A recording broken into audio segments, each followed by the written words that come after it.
A blond guy stood in the bathroom and peered intently into the depths of the mirror, and could not realize that he was in the reflection. The reflection was a real man named James, who did not understand who was standing in front of him, and was surprised at their extraordinary similarity. Thoughts were confused. The fictitious personality was mixed with the real one, and the boundary between them was blurred. Finally, the thought and memory flashed through James's head that in front of him was the heir to the great Granfell clan, Cloudy Harvey Romeo. This man was a character that James came up with 12 years ago, in his second year of high school. According to the boy's idea, Romeo was a demon hunter. He was a strong and proud descendant of noble nobles. The boy seemed to be trying to come up with a better version of himself that he wanted to be born as. This character was not somehow complex and multifaceted. He was a fit of megalomania, and was a collective image of a strong fighter against evil. Romeo was created to be a character in a popular and even legendary virtual reality game about another world. However, on the day the game was closed, its creator mysteriously disappeared, and no one knew where he went or why he left the project without saying anything. Along with the news about the disappearance of the company's CEO, his game called Arcana became part of reality. Monsters began to emerge from fissures around the world, and the existence of humanity was threatened. But along with the monsters, people appeared, synchronized with their characters. These people were called players, and they could use unusual super skills to defeat monsters and save the world. As a child, James admired these players and dreamed of becoming such a brave and famous hero. However, he already realized then that even with the awakening of his powers, they would not be as popular, and the family's financial situation did not allow them to purchase a virtual reality machine. James's father failed at work and his business went bankrupt. His mother did not have much income but supported her husband. In an attempt to find a better life and new opportunities, James had no choice but to join the game. Not even a year had passed since the main character awakened, but to his misfortune, he awakened into the character he made back in school. Granfell Cloudy Harvey Romeo was an overly hyperbolic fighter against evil with a tragic backstory. It seemed that nothing foreshadowed trouble, but suddenly, one fateful day, at a ball, all of Romeo's relatives became victims of the demon, and only he managed to survive. He, left alone, decided to become a demon hunter and take revenge on every bloodthirsty monster for his family. During school, James seriously considered Romeo to be his second personality. James was in a panic. He had no idea how to continue his routine affairs in a new guise and with a new character. Even the thoughts that James was thinking seemed completely different to him than those that Romeo expressed out loud. Most players said that after syncing, the changes were very minimal. James decided that it was better not to go to work like this. Then he would have to become a player, and he decided to start by looking for information about the game. There was a lot of information on the internet, but it was of the same type, and said that high-class fighters receive large sums for closing gaps. The situation was difficult and dangerous, but Romeo was not afraid of it. He was ready to take on the challenge and cope with any difficulties that came his way. First, it was necessary to find out what demon hunters are doing now. The strange thing was that there was very little information on this matter, and it was all just news. One of the articles stated that all the demon hunters in the city of Akshan were killed, and there were 0 survivors, which is why there is so little information about this class. However, few people chose them for the game, since they had low characteristics and difficult leveling, and the level of skill had to be raised through daily tasks. The only thing they were incomparably better than other classes in was fighting against demons. In the game, the role of the demon hunter seemed unclear and poorly understood, and the class itself raised doubts about its usefulness and effectiveness. James was wondering what to do next, because there were few tasks to kill demons, and there was no one to learn from yet. On one of the internet sites, a user wrote about a new update that was added to the game, and in which new demons were added. Demons now appear among regular monsters, with enhanced powers including mind destruction and possession. James began to wonder why the other demon hunters hadn't dealt with them. Had he really remained the only hunter? The main character did not know whether to intervene and stop synchronization for his safety. But then he heard his inner voice from childhood, which called him weak. Little James argued that no demonic temptations, trials, and deceptions could hurt Romeo's pride and stand in his way. An inner voice convinced James to continue the fusion and encouraged him to continue fighting. With the new update, the number of victims increased significantly. Corpses of innocent victims of circumstances lay everywhere on the street. Seeing this, memories of his family, and then he promised that he would personally send every demon to hell. Several years have passed since the Great Cataclysm. Many things were lost, but people were able to get back on their feet. The streets have become lively again, and everyone has adapted to the new world. But evil does not sleep and is always nearby. The negative emotions of people gathered together again became excellent food for demons. The fire team leader, clad in heavy armor, eagerly awaited the arrival of all his team members. Romeo, full of confidence, quickly approached the group, although he was a little late for the start of the team gathering. The team captain introduced himself and introduced Romeo to the group as a new member. The guy's gaze fell on a translucent lilac portal, which the players called a rift. It is visible only to players. Ordinary people cannot interact with the rift in any way. Romeo learned that this portal is suitable for players with levels from 35 to 40, which is exactly what suits him with level 55. When he was looking for information, he found out that the average level of attackers of fishers is 200, and in order to achieve such heights, the main character still needs to work hard. The luck was that not everyone awakens at high levels. So Romeo was able to find a suitable team consisting of a tank Hank, melee attacker Saman, sorceresses Bellas.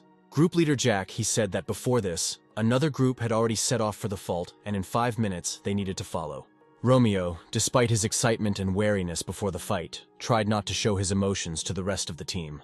Although he was worried about the degree of destruction of the portal, because if the resolution reaches 100%, all the monsters will break through the rift into the real world. Jack ordered everyone to gather and asked if everyone was ready to move out, to which the team members were unanimously ready. Everyone was so friendly, so James wanted to say something encouraging. So Romeo told the team that they had nothing to worry about because he was with them. The team went through the portal and found themselves inside an abandoned warehouse. It was suspiciously quiet around, not a single monster or person, although another team had come here before. Romeo, sensing that something was wrong, began to carefully look around, ready for any surprises. Suddenly, the blood-red eyes of Knowles appeared from the darkness, preparing to attack the team. Jack, the team captain, was the first to rush into battle, straight into the depths of the battle. Romeo watched what was happening from the side and assessed the team's chances of winning. The main character stood aside because at the moment of the battle his abilities were useless. While he was standing, choosing which weapon he should use in battle, out of nowhere an arrow was shot straight at him. It turned out that in the most inconspicuous place behind the pillars, there was an ambush of a huge number of fighters who were now eager to fight. The team, taken by surprise, quickly began to take up defensive positions, while Jack fled from the battlefield, cowardly abandoning his team at the most difficult moment of the battle. Sam, beside himself with rage, shouted at the captain that he must return and help them hold the line. Due to the fact that Sam was distracted, he did not look around at all, and the enemy was rushing towards him from behind at breakneck speed. Time seemed to stand still. The arrow flew past the guy's face and pierced the attacking monster right in the back. To everyone's surprise, it was Romeo who came to the rescue in a difficult situation. The battle was in full swing. Monsters attacked from all sides. Hank fought bravely, but despite this, 2 monsters managed to slip past him.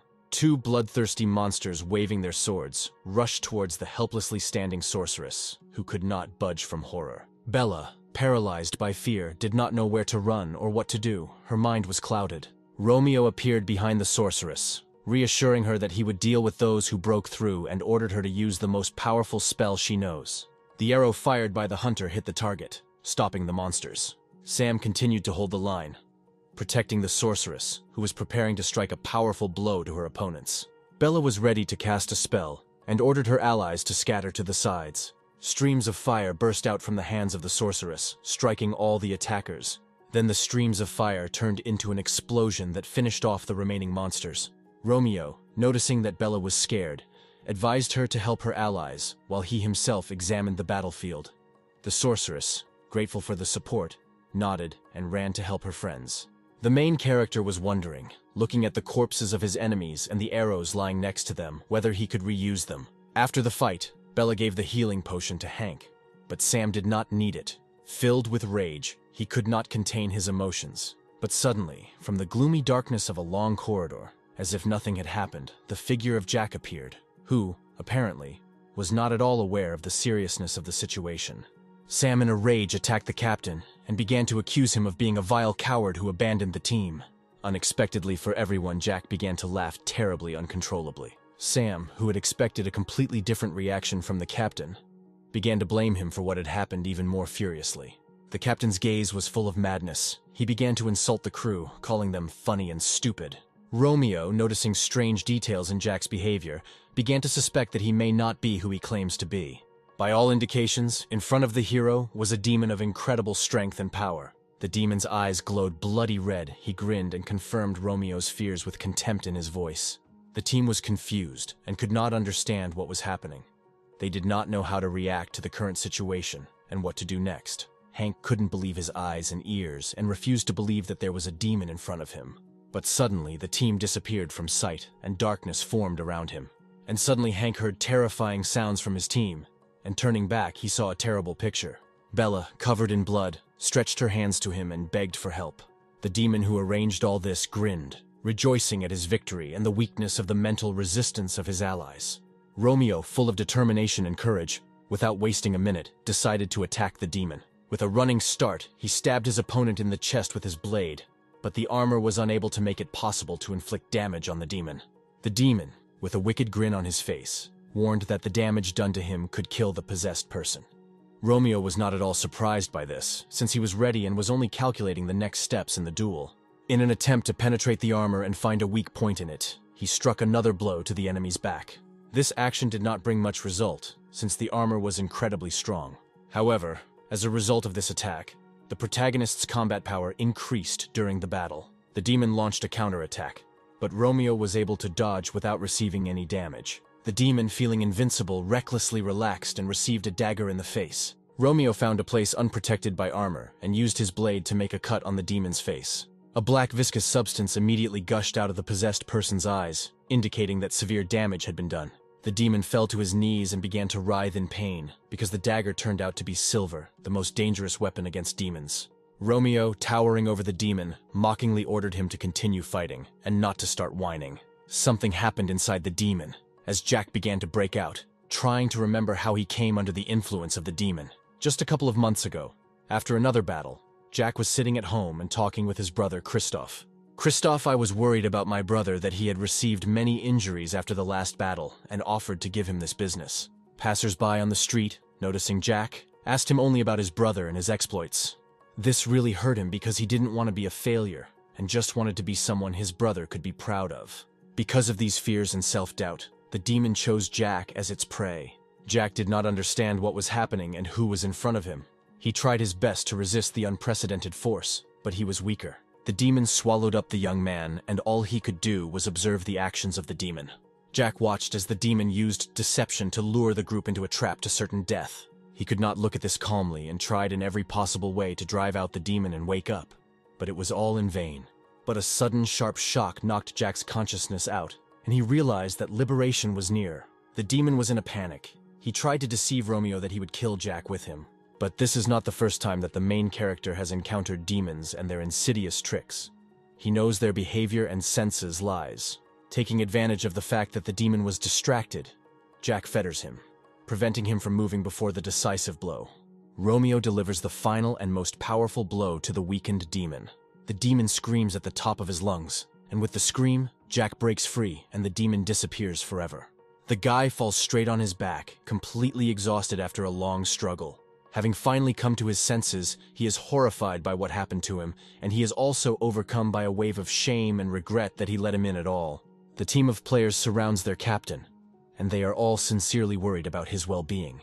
Romeo brings him to reality, reminding him of his words before the battle that the team is fine as long as he is with them. The main character urged the team, listening to him attentively, not to forget about their pride and stop being afraid of demons, since this emotion fuels their strength. Next, Romeo began to check his inventory, but after the battle with the demon, nothing important or necessary fell out. Sometime later, once at home, Jack showed his brother an article on the internet about a past battle, which talked about a strong team member who saved a possessed man. Jack asked his brother to take this man into the guild, since he saved his life. Christoph, a high-level guild leader, was stunned by the news of his brother's possession. Christoph was even more surprised that his brother agreed to the position of analyst on his team, although he had previously refused in every possible way. Jack, with noticeable mischief in his voice, accused his brother, saying that he did not believe him. However, he was absolutely serious in his intention to become an analyst, as he realized his limits and a more suitable role on the team. Christoph listened carefully to his brother's thoughts about rethinking his life, and he was extremely interested in what kind of person influenced him so much. Next, he began to think about who the person could be, because his mental resistance turned out to be very high, since he did not succumb to the attacks of the demon. He also used a dagger as a weapon, not magic, which is unusual for any of the classes known to him. Jack was about to give evidence that this was not a made-up story, but his brother interrupted him and said that he believed him. And to support him, Christopher recalled that it was Jack who helped him become who he is now. That is why, without hesitation, Christophe drew up a contract for the new member and brought it to his brother for approval. These warm and sincere words made Jack feel awkward and shyly thanked him. Christophe offered to look at the contents of the contract and give his recommendations in this regard. After reading all the terms of cooperation, Jack's eyes widened in surprise. After the fight with the demon, Romeo's level increased significantly, by as much as 12 points, which was extremely unexpected. Romeo didn't care much about such trifles, while James was delighted and was already calculating what he could spend the points on. Next, James planned to relax in bed, while Romeo had completely different plans. Having noticed just one speck of dust, he started a general cleaning, as he hated dust and dirt. After he finished cleaning, not feeling tired, he decided to cook dinner. Watching Romeo from the side, James realized that in addition to the levels and characteristics, the character settings that he himself set in childhood also apply. Then it was necessary to find out what talents Romeo was endowed with. The main character was so talented in magic that he could repeat any spell after one demonstration and had good physical potential. Recalling his childhood entries, James realized that he wrote only positive qualities, such as intelligence, talent for magic, and a good body. The main character decided to check whether these settings affect real life, when suddenly his thoughts were interrupted by an unknown message. The message turned out to be from Jack. It was very long. It said that he recommended him to the first guild of the country and thanked him for saving him. Romeo decided to decline the offer, as he was currently focused on something completely different. Next, he began to test his abilities and began with video lessons on magic. Jack and Christophe did not expect that Romeo would refuse their proposal, and were both completely surprised. Jack suggested that perhaps the guy had already received a better offer from another guild. Christophe was furious. He did not understand which other guild could offer more favorable conditions. Then Jack began to explain that it could be one of the companies in the city center. But Christophe, unable to contain his emotions, shouted that no one dare enter his territory. The analyst continued to think that after the appearance of the magic tower in the city center, numerous offices of foreign guilds began to open around it. Christophe roared that it was impossible for some local guild to offer better conditions than him. Christophe did not intend to give up and decided to go to Romeo personally. But before that, he needed to find out the details of the guy's appearance. Jack frantically tried to collect a complete description of the hunter's appearance, but the only thing that came to his mind was his wise appearance. Then a clear and concise description of the guy flashed through Jack's head. He looked like an aristocrat from a fantasy. After testing his magical abilities, it became clear that Romeo understands the fundamental principles of magic and can cast any spell that suits his rank. James was delighted with the results. To be honest, he did not expect anything different from Romeo. After testing himself with his new knowledge, James finally decided to tackle the point distribution. He spent 2 points on strength and agility, 7 on magical abilities, and 1 on luck. Romeo was completely calm. He got ready for bed and looked at his new characteristics. Suddenly, unexpectedly, he heard the sound of a bell, which meant that he had received notification of a new task. After the appearance of Arcana in reality, quests began to come across very rarely, since there were few non-player characters. The main character was surprised, since even ordinary tasks were rare, and he immediately got a class task. A class task was extremely rare in the game, since it was given to only one person from the entire class. This task did not fall to players with a low level. Only the best of the best were given this opportunity. Romeo was lost in memories of his training in the basics of a hunter at the legendary Akshan base. The reality turned out to be completely different. As the city was in a deplorable state, many buildings were destroyed, roads were broken, and the streets were littered with garbage. The training began with a strange task that had nothing to do with learning to hunt. The instructor ordered him to climb up the rock to its top. While everyone who came was trying to climb the rock, the instructor managed to reproach the inexperienced players. Finally, having climbed with difficulty, the students received a new, even wilder task. They had to go down. But Romeo was not angry about what happened, since he believed that the hunter needed training that would make his mind stronger to fight demons. However, all this was in the past, and now first we needed to see what the point of the quest was. To cope with the chaos and damage that arose after the appearance of Arcana in reality, an association of former game developers was created. They react to every update that is reflected in the real world. collect and analyze information for players. The employees of this company constantly work overtime and overtime. The workers were waiting for the newest update that was about to be released from the developer Raymond, who did everything alone. The pattern was that as soon as an update appeared on the site, reality immediately changed. And then, at the very end of the working day, when no one expected it, a new update appeared. The company's employees were shocked by what the update brought to their system. They did not expect such serious innovations and were not ready for them. The update introduced new monsters of incredible power, a new rift, and, most terrifyingly, a new level 430 vampire demon. The employees began to discuss that there was no such group or single fighter who could defeat the demon. One of them concluded that this is an impossible task, and this renewal threatens the extinction of all humanity. The second employee did not want to believe that the main developer decided to do this in order to destroy everyone. The employee could not understand that this was really happening, because the previous updates were feasible. But this destroys the balance, and now only a miracle will help. Today's Romeo quest was just as useless, but difficult as in Arcana. It was necessary to perform various physical exercises many times a day. These exercises were difficult due to lack of habit, and after performing them, my whole body ached and shook. However, James received satisfaction from the fact that all the tasks were completed and everything was ticked. Finally, today's quest is over, and Romeo, with a calm soul and a sense of accomplishment, fell asleep in anticipation of a new task. But the next day, to the utter disappointment of the main character, the task remained the same. James was beside himself with anger, as he had already been overtaken once again, the same tasks. A whole week passed, but the quest did not change. Finishing one and then a new one appears, and so on in a circle. After another completed training, Romeo sat tired and covered in sweat. And James at this time was wondering when he would finally receive the award. And now, out of the blue, Romeo's stats show a +2 to strength and agility, but it takes millions to level up at least 1 point. This news made James happy, because if this is a repeatable quest, then most likely it will appear constantly, and it will be completely worth the effort. Romeo heard a conversation about a new update from two elderly women sitting nearby. The main character was dumbfounded that after this update, most guilds refused to take part in the raid on the rift. Arriving home, Romeo first decided to check the news. He listened with a calm expression on his face about the appearance of a new high-ranking demon. However, James was not so calm. All he cared about was the demon's level 430. The news said that due to the fact that the demon is level 430, large guilds expressed a desire not to take part in a future raid, which would involve enormous risks. James was scared, since demons are the hardest thing for regular players to deal with, because no matter how strong you are, you will still have to deal with constant negative effects during the battle. Most of all, James was afraid of the new demon Count Ascura, with whom even in his thoughts he could not fight.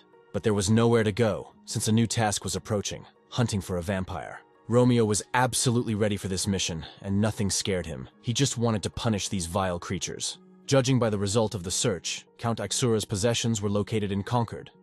Then, in order to get there, it was necessary to first go to the magic tower. Inside the tower is a portal created using large-scale magic that allows the user to travel anywhere. Romeo, without wasting a minute, immediately began to get ready for the road in order to be the first to get into the tower. James warned that it was winter and extremely severe weather in Concord. Therefore, it is necessary to wear warm clothes, but Romeo did not listen to him and took only tea bags with him. Reporters were already busy at the tower, waiting for the various guilds to appear. Most of all, the journalists were waiting for the appearance of the Gone Guild, since they were definitely supposed to appear here.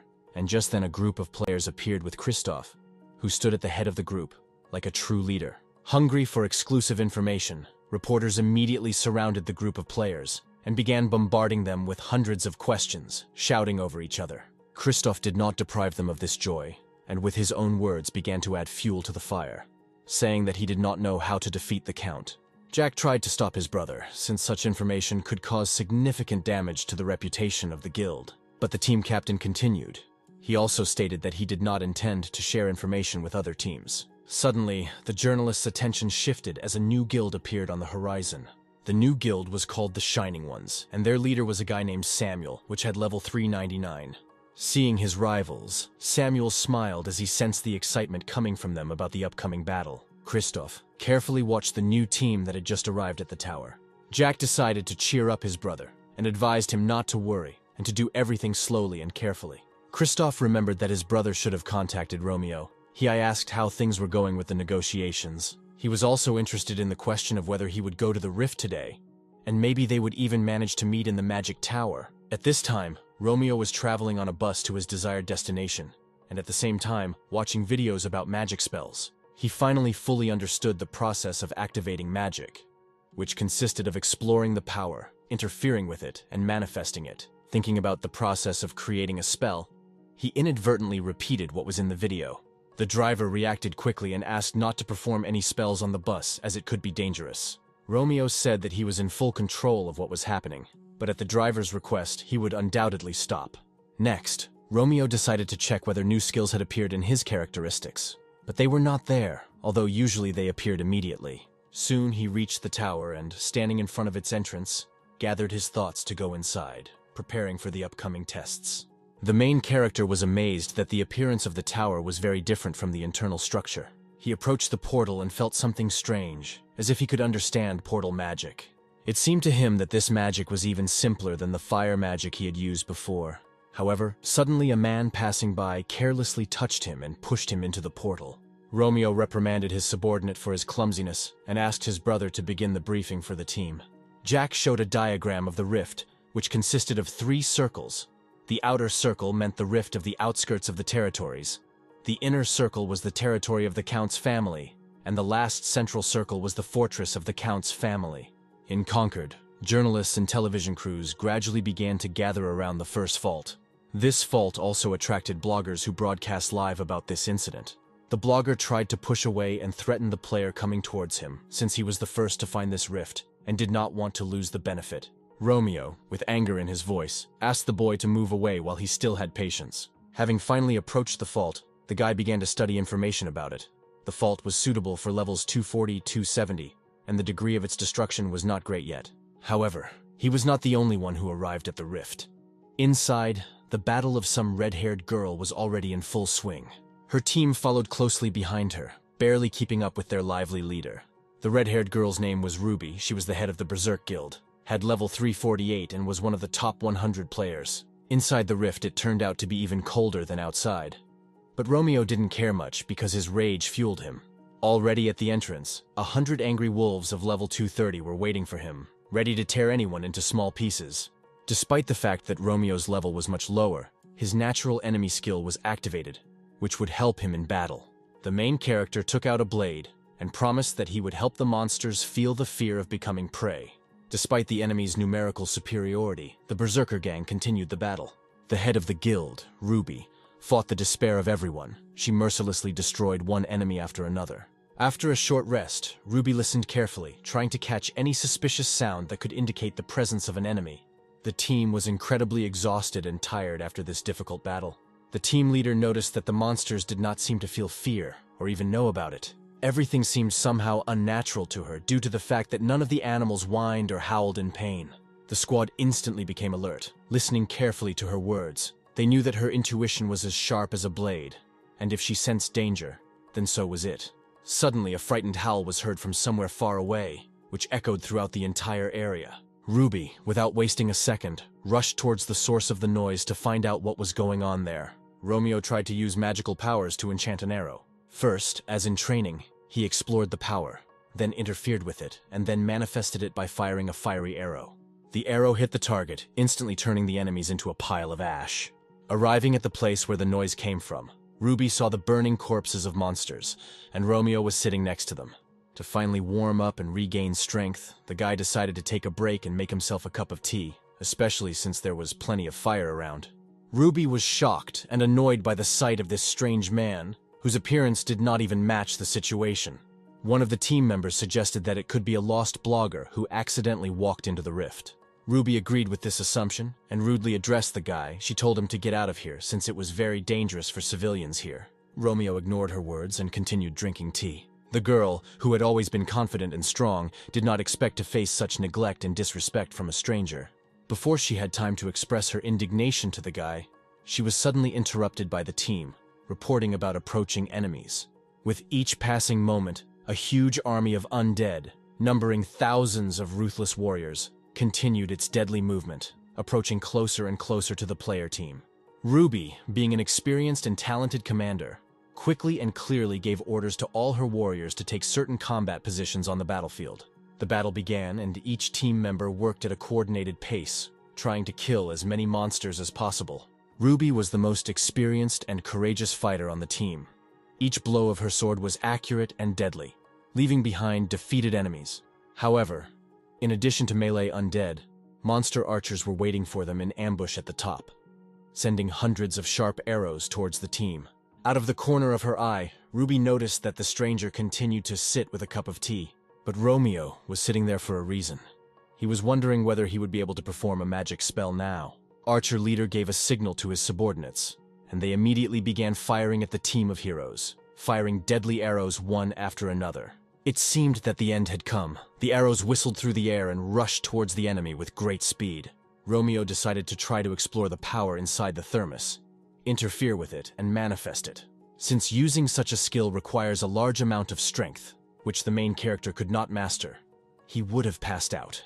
But if this spell is not a skill, then everything can work out. He decided to take a risk and test this theory, even though it was dangerous. The thermos was converted into energy, and this energy began to split into different parts. Ruby was ready to say goodbye to her life, but a minute later, she was still alive. The thermos transformed into a huge stone wall, which deflected all the arrows and saved the lives of the team. The team captain was shocked by what happened. She had never seen anything like this before. She had only heard about the existence of alchemy. Romeo denied that it was an alchemy skill. He said that he used real magic. The team whispered to each other. They speculated about who this mysterious stranger could be and assumed that he could be an alchemist. From what happened, the hero learned that he could change the shape of objects if he intervened with force, which was indeed similar to alchemy. But there was no time to rest, since new monsters were already rushing towards them from the other side of the wall. The bloodthirsty dead, armed with blades, were rapidly approaching the guild members, intending to attack them. They were ruthless and determined to destroy their victims. Romeo, with sarcasm in his voice, said that the tea party would have to be postponed, and they would have to start fighting. A group of players armed with swords and shields rushed into battle, their faces full of determination and courage, and their eyes burning with the fire of battle. Ruby, who also ran towards the enemies, ordered the main character to stay behind the team for his safety. However, Romeo had a different plan. He pulled out an enchanted arrow and bow from behind his back. On the battlefield, one of the fighters was wounded and needed a healer, and a monster was rushing towards the unsuspecting guy holding the wounded man from behind. The main character, reacting instantly, sent an arrow straight into the enemy's chest. The rescued man was amazed by the skill and courage of the hunter who saved him. Without wasting any time, the protagonist pulled the string of his bow again and prepared to release the next arrow. Ruby was shocked that the arrow shot by the archer was on fire. It turns out the stranger was an alchemist, an archer, and a magician. Finally, all the enemies were killed, and now tired after a hard battle, the players could take a break. The captain praised her crew for their good work and began to watch the hunter. Romeo annoyed her because he did not answer her questions properly, and she was also annoyed by his inappropriate clothes. She was embarrassed to admit that if not for his help, they could have died. So she thought of thanking him for his help. As if sensing the girl's gaze, the guy turned and began to watch her. Ruby, flushed with embarrassment, quickly turned around and carefully tried to hide her emotions from him. Romeo continued to look at the girl, who did not understand why he was staring at her for so long. She suggested that maybe he wanted to invite her to tea. Then the guy came up and with an expressionless voice said that she could stare at him as much as she wanted, but he didn't have any extra tea for her. Ruby was stunned by these words and wanted to fall into the ground. On the other side of the rift, a journalist was reporting live from the scene. He said that this rift was one of 3 that appeared in this update. In order to get to the next level, you need to clear all the fissures of the first level, which is what other guilds are doing right now. The director of one of the channels was terribly excited to see who would be the first to clear the rift in order to interview them first. One of the workers came into his tent, offered him tea and told him the currently known news. All teams were somewhere in the middle, but the Shining Guild was the fastest. The director's assistant rushed past the reporter standing in front of the cameras, hurrying to complete an important assignment. He shouted that one of the faults had been cleared, but he didn't know by whom, and he needed to quickly run to it. The director yelled into the phone to his assistant, so that he could finally say what he saw and what kind of guild it was. The assistant said that it was the Berserker Guild led by Ruby. The director couldn't believe it. Berserk was not the strongest guild. It was in 32nd place. The assistant also noticed a Korean among those who came out of the rift, which was strange, since Berserker was a European guild. The news of the first guild to clear the rift spread quickly, and a crowd of reporters were already running to their exit point. The assistant did not hesitate and tried to interview Romeo. He asked about what happened inside the rift and about his connection with Berserker. However, Romeo was not eager to answer the man's questions. He demanded that he leave. The reporters, who arrived at the scene at the speed of light, immediately surrounded the guild and began asking questions. Ruby didn't want to talk about what happened because she didn't feel fully responsible for it and refused to comment. She wanted that mysterious stranger to answer all her questions, but she was informed that he had already left. Ruby was furious, as such an interview could completely change the player's status, since it was an honor to be the first to clear the rift. A little later, another rift turned blue and a new guild emerged from it, clearing the rift. It was the Gaon Guild with its leader, Christoph. The team was immediately surrounded and asked to give a short comment about their second place. Once at their camp, Jack and his brother first turned on the news to find out the latest news about the rifts. Ruby's words as she left hurt Christoph greatly, as they were extremely rude. Jack was surprised, because these were the only words in the interview after the first purge from this team. He still did not understand how they could overtake them. Christoph was furious because now the Gaon was not the only powerful guild in the country. Jack guessed they met someone stronger in the rift, and only one recent acquaintance came to his mind. Upon arriving home, the first thing Romeo did was take a shower to warm up and wash off the blood of his killed enemies. After the shower, James hoped that Romeo would go to bed, but he had other plans for this, cleaning again. After Romeo returned from the shower, he prepared dinner and put away the dishes. At this moment, James had time to look at the update of the characteristics. It turned out that the level had risen by only 19 points, although the task was extremely dangerous. James analyzed that magic requires less power than skills, but it takes much longer to replenish. Equipment could ease the situation, but Romeo only had a suit of equipment. James realized that that strange girl had provided him with all possible assistance in the battle, and should have been thanked. Romeo said that it was all because of his weakness, since he could not come to terms with the fact that someone underestimates him and wanted to prove them wrong. He stated that the next target would be the Count's territory, and for this it was necessary to gain new skills. He found a suitable object for research, that red-haired girl, but he decided to start with new daily tasks. Having gone to check, the guy simultaneously listened to the news on the radio. The breaking news said that 95% of the outskirts of the territory had been cleared, but according to the information received, the process of destruction of the fault suddenly jumped to 60%. At this rate, the fault could be broken. The Gaon Guild, who watched the same news, was very concerned about this information, because only a day had passed, and such a sharp jump had never happened before. Jack said that the time for clearing is reduced if there are strong monsters in the rift. The channel director demanded to find the reason for such a jump, because judging by past data, the destruction of the fault was proceeding more slowly. The workers said that even the guilds do not know the reason for the fault's rapid damage. The success of the company was no longer a question here. If the rift opens and the monsters get out, then all the players and civilians will die. The main character had to hurry, because only he knew why this was happening, since information about this was stored only in Akshan. Vampires are creatures that share power through blood. Count Ascura divided his power between monsters, and after the death of the monsters, the power returned to him. He began to pour the returned power into the monsters of the territory of the Count's family, so she became a grows stronger, and the process of destruction accelerates. James guessed that if a raid began on the Count's territory, there was a chance that the rift would immediately collapse.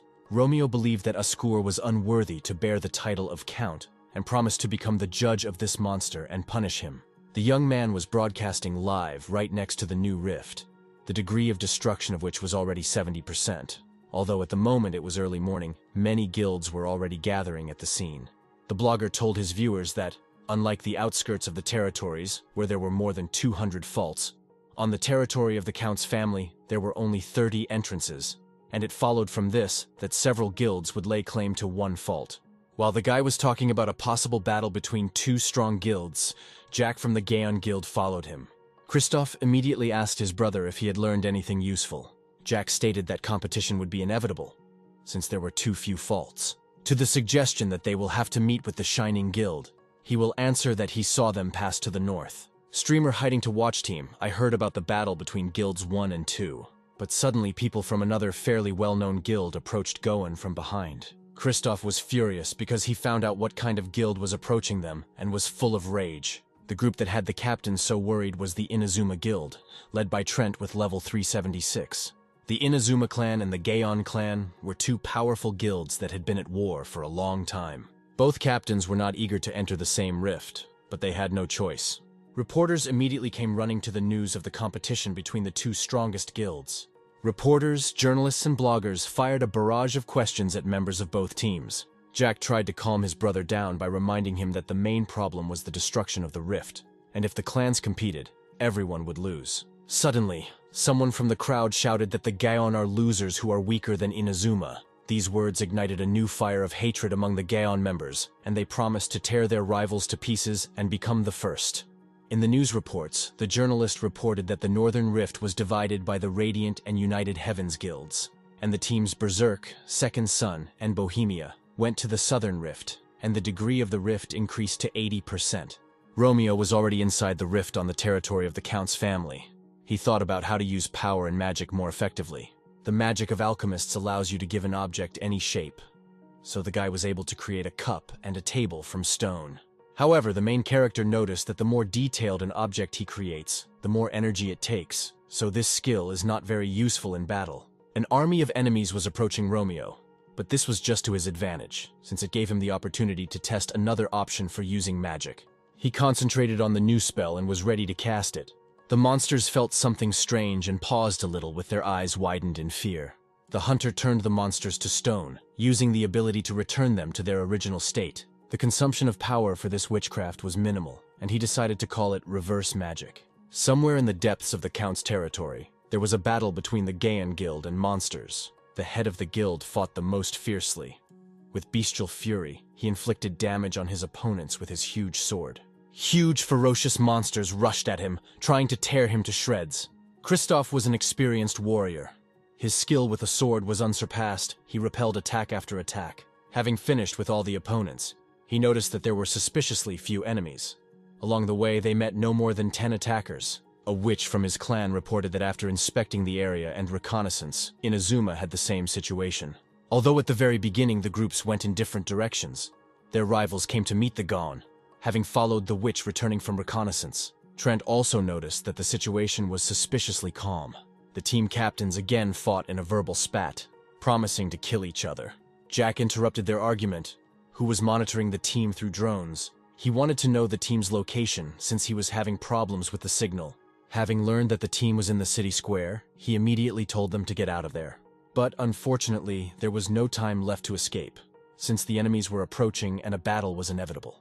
An army of Count Ascura's knights, whose level was 350, was rushing towards them. Kristoff did not expect that they would face such a powerful army. But they could not give up and had to continue to fight. The captain remembered that the destructive power of cavalry doubles on the plain. He did not know what to do, because even tanks would be wounded if they were placed in the vanguard.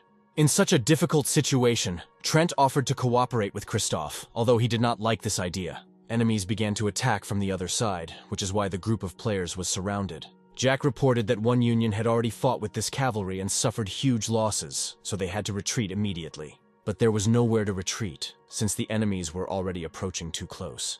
As soon as Kristoff swung at one of the horsemen, everything around was filled with a bluish light, and right in front of them, stone pillars were erected, blocking the entrance to the horsemen. The players were confused. They did not know who their savior was. This savior, as you might expect, was Romeo, a famous hero and strong player. At this time, a blogger went to the location of the Gaon guilds to spy on them. But viewers warned that the Gaon was already being followed by a large number of bloggers, and therefore he should go and follow Inazuma. The players could not understand how this mysterious man created stone pillars throughout the field. With just one gesture, without a single sound, he raised pillars across the entire battlefield. It was extremely powerful and little-known magic to them.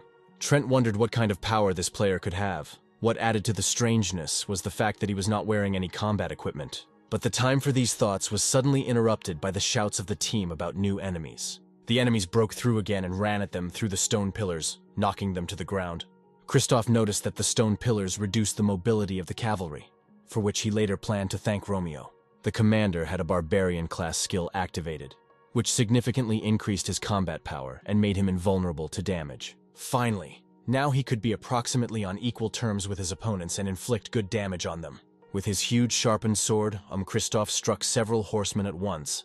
The Tren army also decided to join the battle, and, by order of the captain, they were to grind any monster into powder. The blogger who came to Inazuma was shocked. He broadcast everything that was happening online. Romeo entered the battle and fought alone against a knight who was much stronger than him. He used anti-magic to turn his opponent to stone and single-handedly defeated the cavalry knight. Then he approached the undead enemy with a dagger in his hands and wanted to kill him. But the weapon turned out to have low durability. Romeo decided to try to interact with the power of the dagger to change its shape and then restore it to its original state. But he did not recover the initial strength. Nevertheless, he took a chance and transformed the dagger into a silver awl, the strength of which was much greater, but it could only deliver one blow. To the surprise of the main character, the dagger returned to its original state and did not lose its strength. In his earpiece, Jack told his brother that this was the same hunter. After seeing him in person, Kristoff wanted him even more to join his guild. Inazuma also wanted to get such a valuable player and offered him exorbitant conditions, but Romeo seemed to ignore this. Then a young blogger approached him with a request to give him an interview. After the battle, members of Inazuma's team ran up to Romeo and began to ask him if he was a member of some guild and would like to join them. Kristoff, pushing aside the opposing team, also made an offer to join his guild. In a live broadcast that was watched by more than 70,000, the main character refused the head of Gohan and demanded that he leave the path. At the temporary camp of the Shining Ones, the leader and his team watched the recent news about Romeo's refusal. Samuel, Chapter Guild, was interested in this young man and wanted to know more about him. Girl named Rosalia, she said that it was not clear what class he could definitely be from. The news played over and over again the live broadcast recordings of the mysterious player. Rosalia had no doubt that her boss could easily get this hunter. Carl was furious that everyone was talking about some guy instead of their first cleanup of any group. Samuel said that it is not unusual for the media to go crazy when a newcomer appears, as their ratings depend on this exclusive. A witch crept up to the head from behind Jessie. She was impressed by the magic of this guy, since she had never seen anything like it before. This man aroused her great curiosity, and she discovered many intriguing and attractive qualities in him. The head of the guild, Inazuma, also wanted to get a man with silver hair into his team. In the news reports, the reporter said that the territory of the Count's family had been safely cleared, and the first team this time was the Shining Guild. At the moment, only the Earl's Fortress Rift remains, and at the moment the progress of the rift is 72%, and players all over the world are preparing to enter it. Considering how high the stakes are, unprecedented tension reigns in the temporary camps of the players, because the rift could break through at any moment. Then the channel began to play videos from the scene of the battle in which Romeo was present. The newscasters were discussing how this mysterious player did not have a single magical accessory that was necessary under such circumstances. They even suggested that the lack of accessories might have been some kind of strategy, but Romeo simply didn't have them. The presenter asked the expert whether it was possible to move objects with one movement of the hand, to which he spoke about the guy's decisive and smart decision to change the terrain. Since the enemy's mobility was his vulnerability, James began to check the items he received for clearing the rift. It turned out that he had received a rare item, a necklace imbued with a blood curse with a sealed effect. This was the name of the cursed objects of demons from which the curse can be removed, and then random effects will appear with a certain probability. This item can also be used as a sacrifice during an exorcism ritual. Although the main purpose of the ritual was to kill the demon without harming the person, with a sacrifice everything will be different. The guy will be able to invite the demon into his mind and fight him there with an advantage, but the risks were also high. Suddenly, Romeo's phone rang, and it turned out that Jack from the Gohan Guild was calling him. The guy didn't want to pick up the phone, because he guessed that he wouldn't hear anything good, only reproaches for his words. Romeo only sent a message in which he wrote only one word: problematic. Kristoff was upset, because he wanted to apologize for being rude earlier and offer better conditions. In any case, they couldn't do anything since he wasn't answering his calls, and Count Ascara was more important at the moment. There was information on the internet that the fault had already reached 84%, but suddenly an earthquake began. It turned out that the Count's family's fortress suddenly broke into the real world for an unknown reason. Concord authorities recommended that all civilians evacuate urgently, as the number of victims had already exceeded 200. The Count's fortress was huge and terrifying. It towered, breaking out of the ground. Romeo had already arrived at the place. He did not expect that she would break through. He confidently walked towards the main entrance of the estate, and, as usual, he was alone. On the very threshold of the estate stood a huge stone sculpture in the form of a winged mythical creature. For Romeo, this monument only evoked unpleasant feelings, and the fortress itself seemed too lousy to him even for a vampire. But suddenly the statue began to move. Its stone wings began to spread, and its eyes began to sparkle with red flame. The players standing behind were shocked by this. They didn't know what to do, help the guy, or run away. The monster was ready to attack Romeo, who stood in front of him. He even swung a huge saber. However, with just one wave of his hand, the guy turned the monster into a pile of stones. The Shining Guild had already arrived at the scene, and they heard a deafening sound just like from the video on today's news. Jessie decided to go on her own to see who was making such a noise. Romeo was irritated. The statue disgusted him, and the fact that the Count was proud of these statues seemed pathetic to him. After killing the gatekeeper, the players immediately rushed inside the fortress, pushing each other aside. The main character noticed an update to his quests. A new task with a strange name appeared in them. But they will be afraid that the hunt has begun. James suggested that Romeo first think about what the new task meant. But they didn't have time to solve the riddles. After this, the main character quickly entered the huge, gloomy banquet hall. On the walls of the fortress hung pictures of the Count, which were disgustingly poorly drawn. Finally, the Gaon Guild was one of the last to find itself in the Count's fortress. Ever since Christoph walked into the corridor with the paintings, he had the feeling that someone was looking at him. Jack realized that this place had an anomalous status that was being imposed by demons. It was all because of the portraits, and they needed to be burned.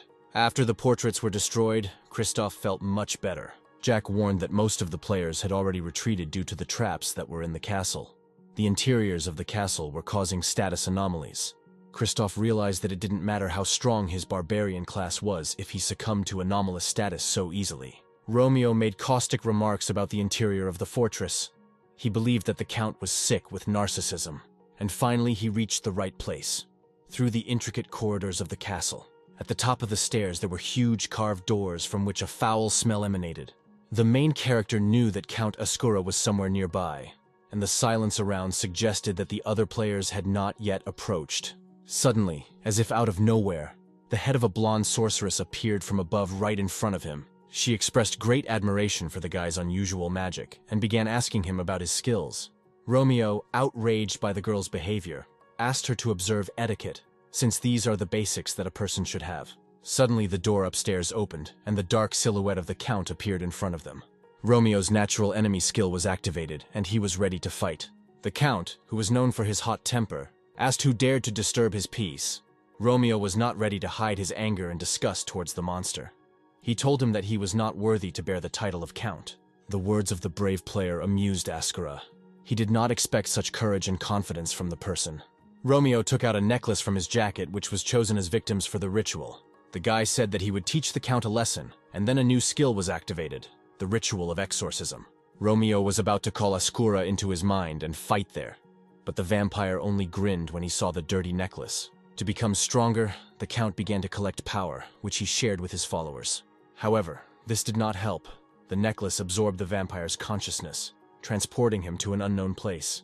Ascura was confused. Everything happened so quickly that even he could not understand where and how he got there. However, when he saw his enemy, he did not rant, but immediately went on the attack.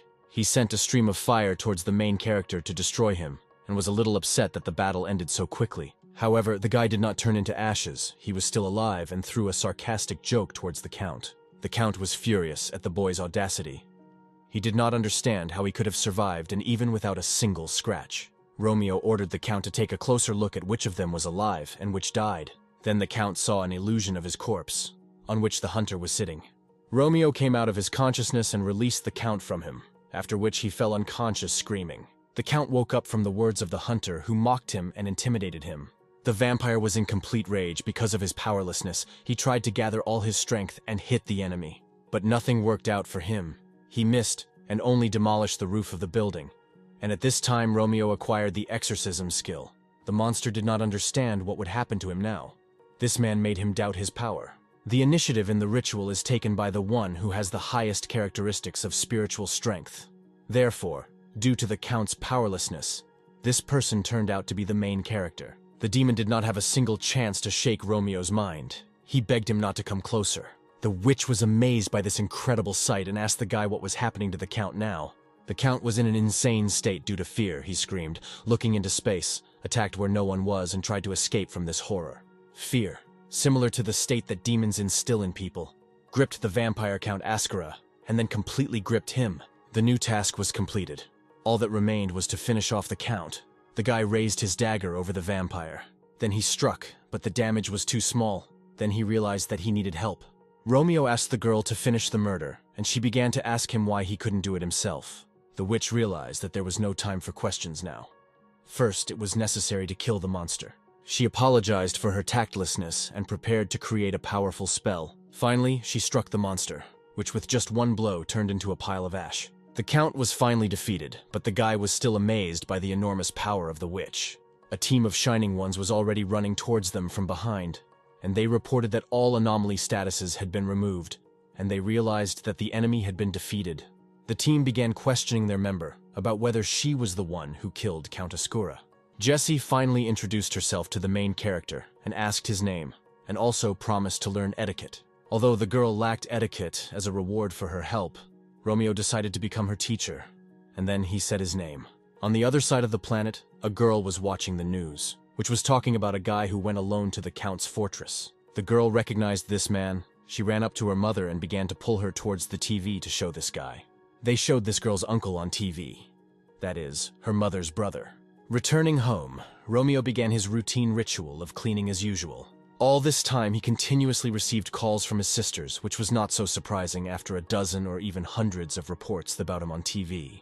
James had 3 sisters. They were all friendly with each other, but the guy did not want to answer the phone because he knew that the sisters would shout at him. Suddenly, there was a deafening knock on the door and a cry from the sisters, who demanded to open the door and let them in. The main character opened the door and stood in front of him. 3 sisters, the eldest Lily and her daughter, the middle Olivia, and the youngest Alice. The guy asked the sisters to calm down, not to make noise or disturb the neighbors, and invited them into the house. The news continued to talk about Romeo and his victory over Count Ascura along with the player Jessie. This guy became the hottest topic in the news. Jack, watching this news, wondered whether Romeo would still come to their guild after a huge number of invitations from other groups. Kristoff was sure that the guy would join them. At least they had a phone number and a reason to contact him. Jack completely forgot about the prize from the battle in the dungeon, and the right decision was to give part of the reward to Romeo and just negotiate with him. The Goanna captain was inspired, because even if they could not take the hunter for themselves, they would at least show him respect and gratitude for his help. Each sister treated the new image of the main character differently. One made fun of him, the other said that she liked the new image of her brother, and the third did not trust him. The younger sister asked if he really became a player, and that's why his appearance changed due to character. The sisters began to remember that their brother used to behave this way in childhood, when he invented a second personality. Finally, one of the sisters spoke about what they came for. The girls were concerned about the danger that the game posed. The sisters were extremely surprised to see their brother on the news. They feared that their brother might be injured in battle or even die. They also said that they would support him in any case and would always be on his side. The main character was touched by these words. At parting, the brother thanked the sisters for their kind words, and they told him not to waste his money. It dawned on James that he should have been paid money for winning such a major battle. The guy couldn't believe his eyes. He had more than 100 billion won in his bank account. At this time, in the Tower of the Shining Ones, Rosalia was interrogating Jessie with questions about Romeo. She wanted to know what kind of person he was. Jessie turned to the girl, looked at her with an icy gaze, and asked her to stop disturbing her. Rosalia gave up and said that she would not ask anymore.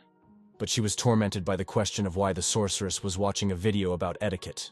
After the battle with the Count, Romeo automatically received the Vampire Count's sphere for winning the fight. It was a cursed item with a unique rating of 400. Also, the necklace that the guy used as a sacrifice also remained with him, and the curse was lifted from him. James couldn't sleep. All his thoughts were occupied with the money he received into his account. He was deciding what was best to do with it. Perhaps it was worth putting them under deposits, or it would be better to buy magic items. However, there were very few items of a suitable level, and it turned out that buying an item was a waste. At the development headquarters, they studied fragments of a video with the magic created by Romeo. The workers argued with each other, some claiming that it was alchemy, while others refuted this theory. The formula for the limit of alchemy said that it was impossible to create such a thing, one man argued, to which another replied that it looked like alchemy. One of the employees began to look for Romeo in the player database, but there was no one in the database with that name. The developers suggested that attention to this player will subside after the release of the new update. Since this day was Thursday, this is what happened. And the company received a letter in the mail notifying them of the update. The letter stated that the update will include a new region, Yusra Island. A mysterious area that was mentioned as a treasure island once was in the original game. The news reported about the newly resumed Conference of Magicians, which will take place this week. Romeo listened with interest about the first regular academic conference since Arcana appeared in real life. The news reported that one of Jesse's invited witches had arrived at the tower. The main character understood where this witch had such great power, since she was a player ranked 4th in the world, and he was also going to attend this conference. James was a little scared, but he still knew there was a good chance he could benefit from going there. In the Tower of Magicians, it was noisy and crowded. A motley crowd came from all over the world. Experienced witch Cassie was. I am happy and excited in anticipation of the resumption of the regular conference. Of those present, no one noticed Cassie. Since she was behind an invisible barrier, she called the guy who collided with the barrier near her. Then a woman came through the portal, who turned out to be the famous sorceress Jessie. She shamed the gatekeeper for her rudeness. Jessie reminded that no one could see this magic without an invitation, so the boy was not to blame. Cassie apologized and took the invitation from the witch's outstretched hand. She then stated that Jessie was the last guest on the list, so she was leaving. The guest asked the girl to stay behind, as she guessed that one more person would come to the conference. Romeo arrived at the Tower of Magicians and was shocked by its beauty and grandeur inside. But every time he went there was a huge crowd of people there, through which it was difficult to squeeze through. Suddenly, someone in the crowd noticed him and started making a fuss because the mysterious hunter from the news was there. One of the fans asked to take a photo with his idol. Romeo, being in a state of great irritation, expressed his disapproval extremely sharply, refusing his request. The fan was not at all embarrassed by this answer. He was happy that his idol sent him live. After this, other people from the crowd began to ask Romeo to scold them. The guy noticed something strange in the wall to his left. It was somehow different from the others and felt somehow different. The guy ran through the wall, ending up in a secret place where a closed event was taking place. Then Cassie went to accompany the man to the conference venue. The girl frantically went through the lists of guests, looking for anyone she could miss. But according to the list, all the guests had already arrived. Romeo politely asked if the girl had any questions or problems with the list. The flushed girl objected that everything was fine, and asked the guest if he had come to the conference and why he did not have an invitation. The sorceress did not understand how the guy could see the illusion without an invitation and end up here. The guy asked if he could take part in the conference without a prior invitation. Cassie assured him that this was possible, as there was a rule that even without an invitation, anyone who can see through the illusion can come to the conference. The guy turned out to be the first person to see the illusion without an invitation. Finally, they reached the desired Crystal Hall, the place of search for sublime knowledge. When Arcana became a reality, the Arcanian characters who lived inside the game also appeared in reality. And the man who was the most powerful of them all was the successor to the Magic Tower. Now he was the most important magician named Marcel. Jessie was so bored listening to this story that she even fell asleep, because she came here for the quest. Marcel said that the Magic Tower was summoned to the world of travelers for an unknown reason. And since this happened, travelers and non-player characters need to work as a team. Jessie became interested and awakened when she heard that the chief magician would talk about science and magic. Marcel invented a new type of fire, which was created using magic and science, and was called fusion. He continued the story that one must be extremely careful with this magic, since the variables still remain unknown. Marcel said that he needed help in researching these concepts, and he also asked to ask questions if anyone wanted. A hand rose from the back rows of the audience, and a man really wanted to ask a question. Romeo stated that there was some confusion in the chief magician's research. Marcel was confused, so he asked the guy to explain the reason why he thought so. The guy began his explanation by saying that he simply felt the difference in the fusion process between magic and science. He demonstrated the exact same spell because he himself had experienced the same difference before, but between skill and magic. Marcel was surprised and could not believe that the guy could easily repeat the spell that he had seen for the first time. Romeo continued to talk about using centrifugal force in the intervention process. Although the spell was not completed, it was still quite good. Marcel asked this unusually insightful young man to join him in his research. Because of this offer, the guy had a new quest, and he was glad that it was not in vain that he came here. At this time, the Berserker Guild arrived on a new, unexplored island, full of secrets and mysteries. There were already many reporters, journalists, and curious bloggers on the island who wanted to know more about the new location. Also, to the surprise of many, non-player characters, Arcanians arrived on the island. This is because the island was known as Treasure Island. Ruby was unhappy with this, as she assumed that the Arcanians would only get in the way. The captain received a call from a magician he knew, who said that the conference had already ended and Romeo was present at it. The girl was amused by the fact that the guy, as usual, behaved like crazy and began to lecture the main magician. The girl was surprised that the hunter was not kicked out, but the fact that the chief magician admitted his mistake and offered the guy a quest finally finished her off. Marcel said that if the main character needs any items, he will gladly bring them regardless of the cost. Romeo took him at his word and was glad to have such a wonderful opportunity. At the very top of the magic tower, the noblest 5-star magicians called Marcel for a conversation. The magician said that he had heard about conducting joint research with the traveler. He reminded Marcel that the main rule of the magic tower is not to interfere in the affairs of travelers, and demanded an explanation from him. The wizard began to explain that the traveler had definitely understood the concept of magic and had overcome its gap, and that the man also had great magical talent. The chief magician said that magicians judge themselves and must take responsibility for themselves and their actions. Although the head of the Magic Council did not intend to punish the guy, he told him to be responsible for his choice. Marcel did not like these wizards, because they were hypocritical. Speaking about responsibility, they themselves never took it. At the council doors, he ran into Cassie, who was carrying huge boxes of various magical items. He asked her what she was doing on the top floor, to which the girl replied that she was holding the things that Romeo had requested. Marcel offered his help to the girl, as he himself was heading to the guy. The wizard brought all the necessary magical tools and books that the guy asked for. Romeo was shocked by such rare and powerful artifacts, but their level was very high. Marcel asked if the guy liked the things, if he liked them. Without hiding a little irritation, the hunter said that the things he brought were useless, since they did not suit his level. Marcel apologized for his inattention and said that he had underestimated the guy. Also, he himself did not know about the existence of objects related to regeneration, but it turned out that they really exist. The magician handed the guy a 6-star brooch, which did not have the required level, and also restored 10% of his strength. After Romeo noticed a gap in magic, the wizard considered him an unusual magician, but it turned out that he was so brilliant that he even knew about the existence of such an artifact. At first, the main character was distrustful of this brooch, since he did not understand the usefulness of its magical properties. With disappointment in his voice, Marcel said that at the moment, they would not be able to continue the research. Romeo understood everything and said that we'll wait for the moment when the magician overcomes the gap, and for now he will keep the brooch for himself. Marcel thanked the player for his understanding, and then he realized that he had not met Romeo by chance, because with him he could change the magic tower. A blogger has already arrived on the island and took the most famous footage from the previous rift. A huge number of players had gathered in front of the portal to the island, waiting to be sent. Suddenly, from somewhere behind, a menacing-looking player unfamiliar to him attacked the boy. It was Kinber from the infamous Supernova Guild, as accidents always happened around them.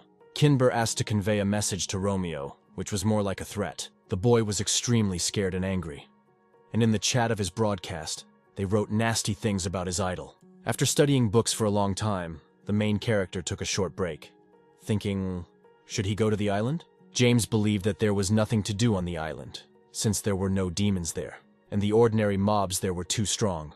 However, it was decided to change plans because the guy received a notification about a new task. The task was that it was necessary to investigate the great evil on the island of Yusra. This meant that the 7 deadly sins would need to be defeated on the island. James thought that he defeated the Count by accident, and that such a miracle would not happen twice. But Romeo didn't care much about this. Before he had no reason to go. But now doubt appeared, which means there was no reason to hesitate. The blogger, who was so looking forward to meeting his idol, was simply happy. Romeo, who sailed to the island, was determined to figure out what was happening here. But as soon as the main character found himself on the island, he felt something was wrong. He felt a strong influence on the entire island, and his hunting skill also activated. The guy suggested that such a strong influence could be caused by another level of demons. The hunter felt a great sense of evil under his feet. Perhaps the island itself was evil, thus his hunting skill would be active all the time. The blogger, hiding in the thickets of grass, watched Romeo from afar so as not to disturb him. A fan suggested that the hunter has some kind of strategy for Yusra Island. The main character was looking for someone who would fight most effectively. He did not want to start with less powerful monsters. The blogger told the audience that he did not intend to interfere with Romeo, so he would stop the broadcast if necessary. Suddenly, sounds of struggle and rustling of leaves were heard from the thickets. Someone or something was moving in the bushes, and this did not bode well. A couple of players came right at them, separated from their team, and they clearly needed help. Since they were followed closely by an emerald tiger, which was impossible to aim at because of its transparent body, in which the sun's rays were reflected. The emerald tiger was the most powerful monster on the island. The level was 420 points. The players defending from the monster finally looked around to see who they were facing. The sound plan for a gradual effective battle was unfortunately destroyed. Romeo began to calculate a plan of action. Since the sun was bright and the tiger's sparkling body was obstructing his view, it was necessary to immobilize the monster. The tiger rushed to the attack with lightning speed, opening his huge mouth with sharp fangs. However, the hunter managed to react and had already created a fire spell, which he had recently studied in the magic tower. The tiger was engulfed in a stream of fire, a flash of light appeared, and then a strong explosion occurred. The tiger was destroyed, and the guy received a reward for the victory, and his level increased. The players standing nearby were shocked by what happened. How could one person destroy such a powerful monster with one blow? At this time, in another part of the island, the captain of the Second Sun Guild, Carl, was outraged because they could not go deep into the island. One of the team members offered to join the detachment that had separated. Carl wondered if it was a mistake that the team split up. He planned to get as many achievements as possible on this outing. Perhaps it was all about the island and its influence, which the captain underestimated. A call came from a detachment that had gone west. The guy said that they were going to return to the team, since the route was clear. The captain did not understand how the route could be clear. Who could clear it?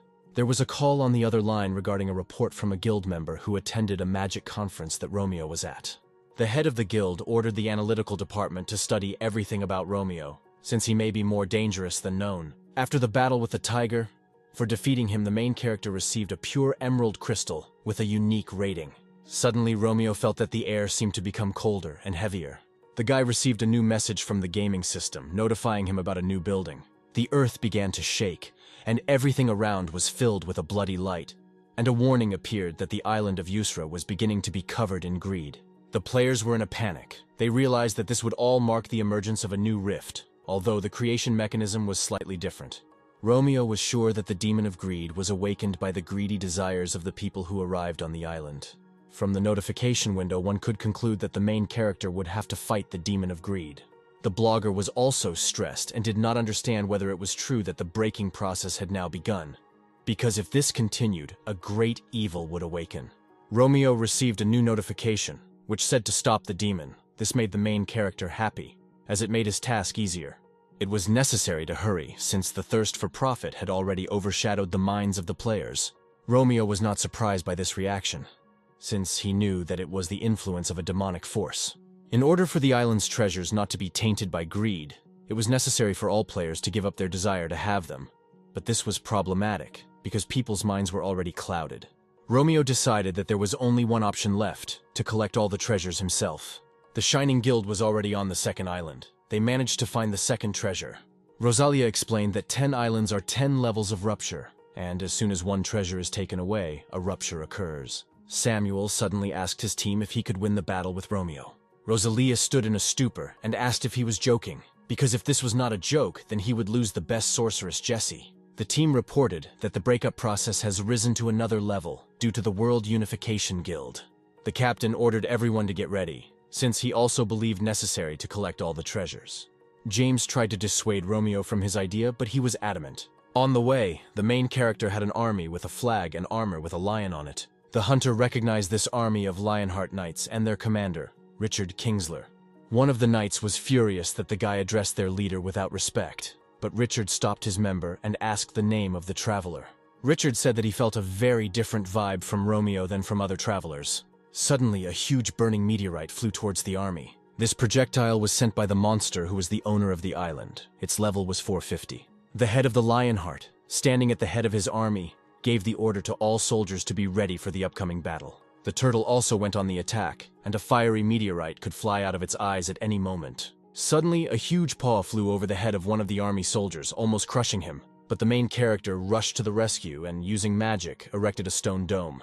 There was no time to talk, as the turtle went on the attack again, bombarding the guild with a hail of meteorites. The brooch helped the main character a lot in this situation, because without its energy, the guy would have lost consciousness. The captain of the guild approached the guy. He brought him sincere gratitude and offered his help at any time.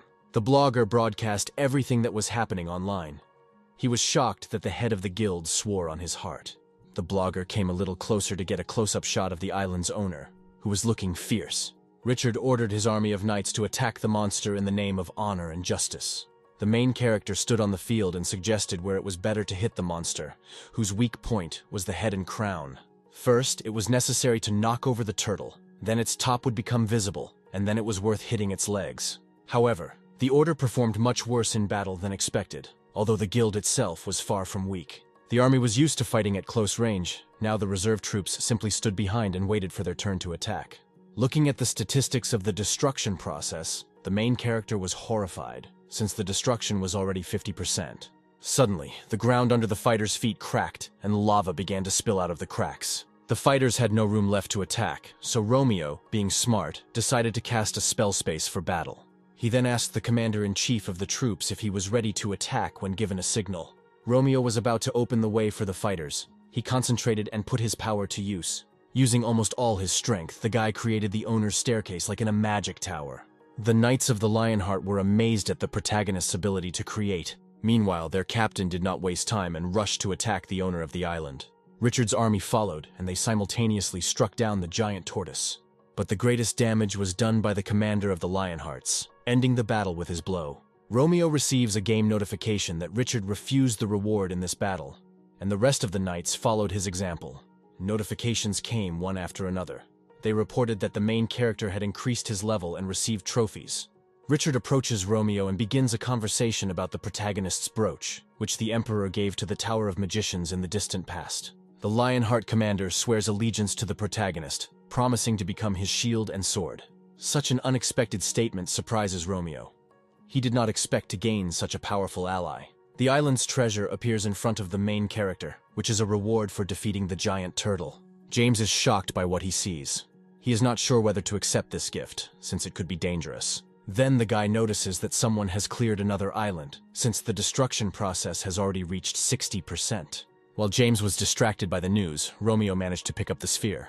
The main character also notices that his character wants to commit a rash act. However, the adventurer does not doubt his decision for a second. For Granfell Cloudy Arfe Romeo, wealth is fleeting.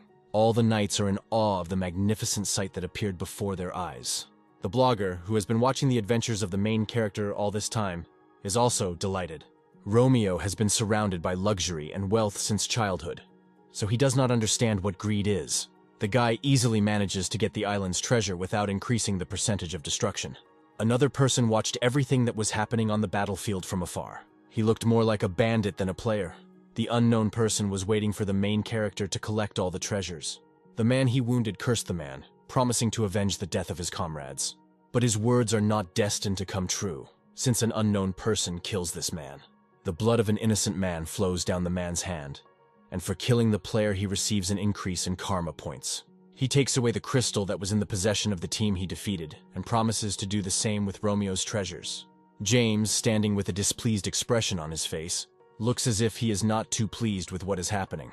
He notes with regret that the island's treasure does not look as impressive as he expected, but the attention of the main character is attracted by the message that there is a new addition to his team. It turns out that Richard, as promised earlier, joined Romeo as a sign of gratitude for his salvation.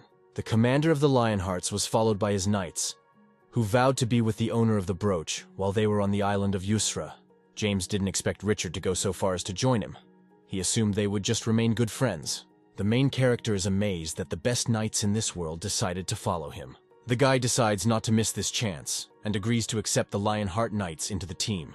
All this time, a man continues to watch the players' conversations, whose name, as it turns out, is Kinber.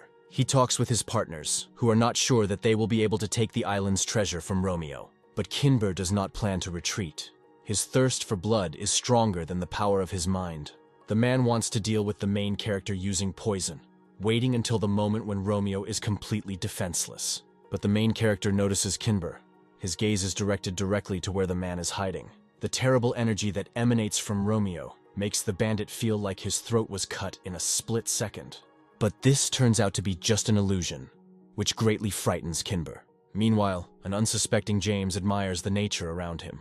Romeo is pleased to note that it is not for nothing that Commander Richard occupies such a high position.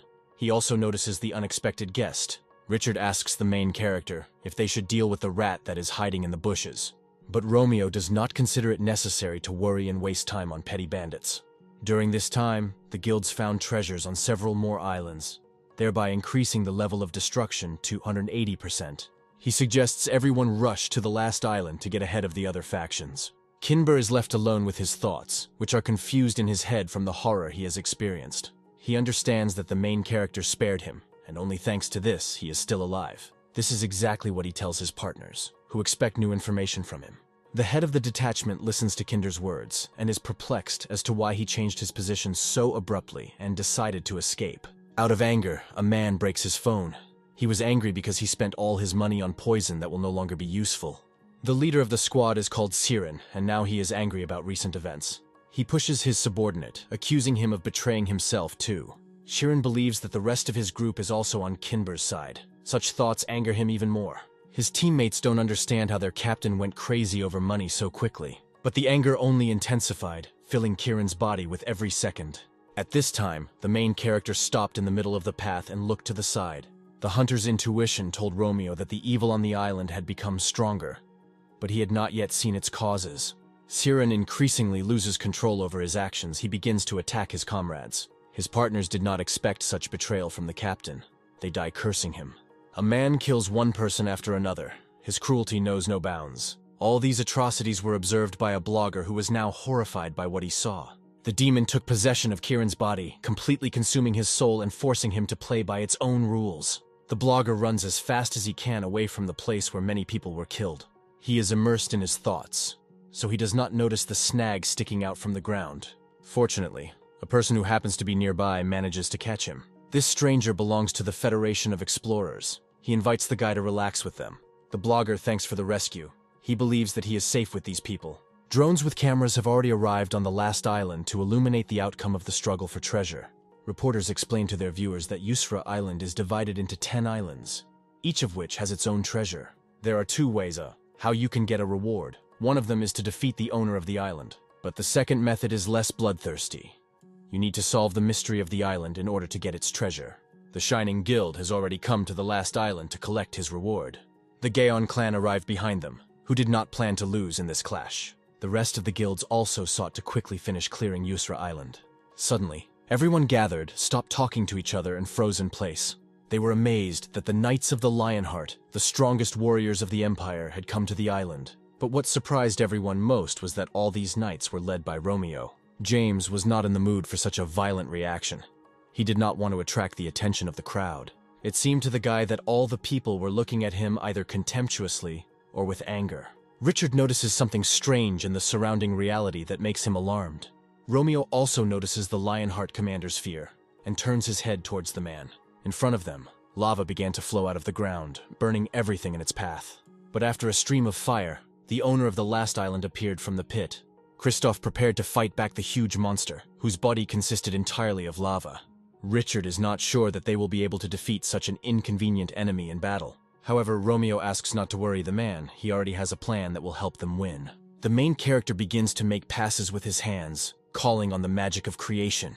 The commander of the Shining Guild noticed that Romeo was smiling at such a dangerous moment. The main character begins to remember the basics of magic in order to correctly express his desire. At this time, the carp is already flying towards all the guilds, its body completely covered in fire. Everyone froze in anticipation of what the main character would do in his witchcraft. But they could not even imagine that Romeo was able to control lava, making it fly up. Only Richard was ready for the main character's tricks, and was already flying towards the monster. Samuel also came to his senses, and began his swift attack on the owner of the island. The rest of the players followed them, wanting to quickly deal with the monster. But it's not for nothing that the owner of the island is one of the strongest creatures. He dodges all attacks, jumping on the spot. The joint attack of the guilds fails, but the very next second unknown objects fall from the sky. They affect the body of a huge carp, preventing it from continuing to move. These turn out to be stone spears that hit all the vital points of the monster. Everyone is amazed that Romeo is able to change the properties of matter, since this magic requires too much energy. The main character asks the commander of the Lionhearts to finish off the owner of the island. The man cuts the carp's body in half with one blow, thereby ending the battle. All participants in this battle receive a notification that the battle is over. Everyone receives a reward for defeating the boss except for the Shining Guild, who did not have time to prove themselves in this battle. Reporters are happy to note that the biggest reward for the battle belongs to the knights Lionheart and Romeo. Meanwhile, the main character gets the treasure of the island, which he takes without hesitation. But as soon as Romeo touches the sphere, he immediately increases the percentage of destruction. James understands that he himself could not have been the reason for this. Most likely, greed took possession of another treasure. In another part of Yusra Island, someone attacked the Explorers Federation. It turns out to be Kirin, who took the island's treasure from the Federation. Inside himself, he tries to fight the demon, which is increasingly beginning to consume him. The demon wants to take away everything that he has wanted for so long, and Kirin will be his intermediary into this world. But suddenly the monster is attacked by a knight, who attacks Kirin with his blade. This turns out to be a girl from the Lionheart Knights, who came to the aid of the Explorers Federation. And along with her came Romeo, who brought her here because he sensed a demon on the island of Yusra. The girl asks to give her an order so that she can deal with the monster. But the main character hesitates because a new class quest has opened for him. The guy understands that he has never encountered such a terrible enemy. A deadly evil is emerging on the island of Yusra. The demon turns out to be so powerful that he destroys the island's treasure. And the main character's mission is updated. Now, instead of saving the treasure, Romeo must stop the resurrection of greed. The others also felt the terrifying power coming from the monster. Meanwhile, a huge hand with sharp claws rises from the ground. Everyone watches in horror at the actions of this monster, which changes the landscape. The hand begins to unite all 10 islands into one large island. And in the very center of the new land, an unknown structure begins to appear. Richard watches what is happening in horror. It turns out that he knows what kind of building reigns on the island. This beautiful castle, standing on the top of a hill, sparkles with gold under the rays of the sun like a precious treasure. The main character assumed that this palace was another treasure, but in fact an evil named Greed sits in this building. Romeo finds that his class assignment to save the island's treasure has been put on hold. Suddenly, other monsters begin to appear from underground, right in the place where the players are standing. The undead find themselves subservient to the demon Greed, and now they advance to defeat the intruders. The reporters are also shocked by what is happening. One of the workers receives a notification on his phone. A man reads a message he received, and what he sees scares him. He runs to the Anti-Arcana Association to convince them to stop the guilds from fighting. The main character also reads the message about the update, which says that on the island of Yusra, the appropriate level for battle is no lower than 600. The Lionheart commander orders his order to hold their ground. At this time, Romeo approaches him and asks Richard to support him. The main character talks about how he wants to start a battle with the demon of greed, and for this he needs the strength and power of the Knights of the Lionhearts, who swore Romeo's protection. Richard approves of the protagonist's plan, once again making sure that the guy is strong physically and mentally. Only James is pessimistic about this battle. He understands that his mana has not yet fully recovered.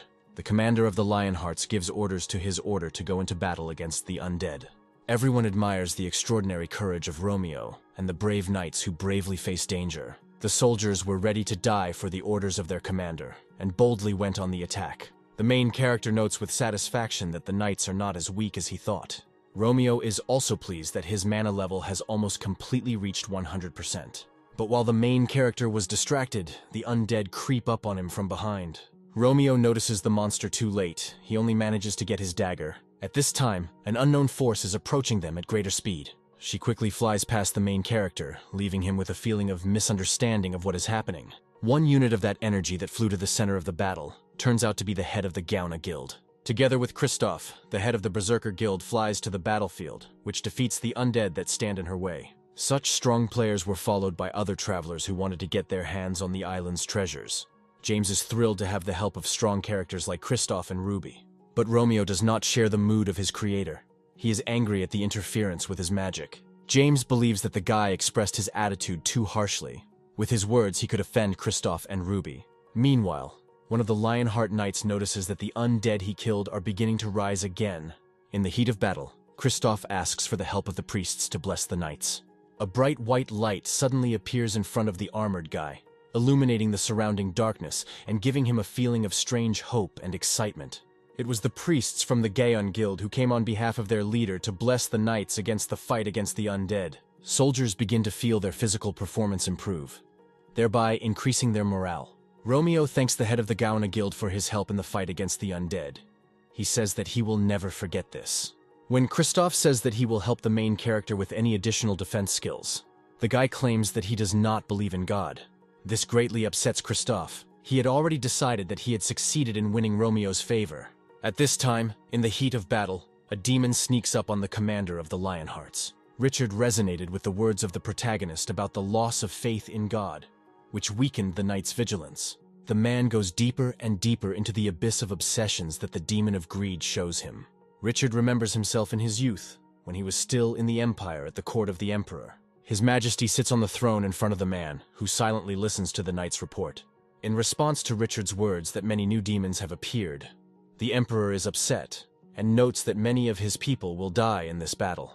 His Majesty recalls that with the disappearance of the Magic Tower and his subjects, the number of monsters has increased. Everything that the Emperor owned disappeared from his lands in an instant, leaving behind only rubble. His Majesty does not understand why his world is destined to die such a terrible death, and why God did not answer his prayers. However, Richard claims that the demons are to blame for blocking the way to the Lord.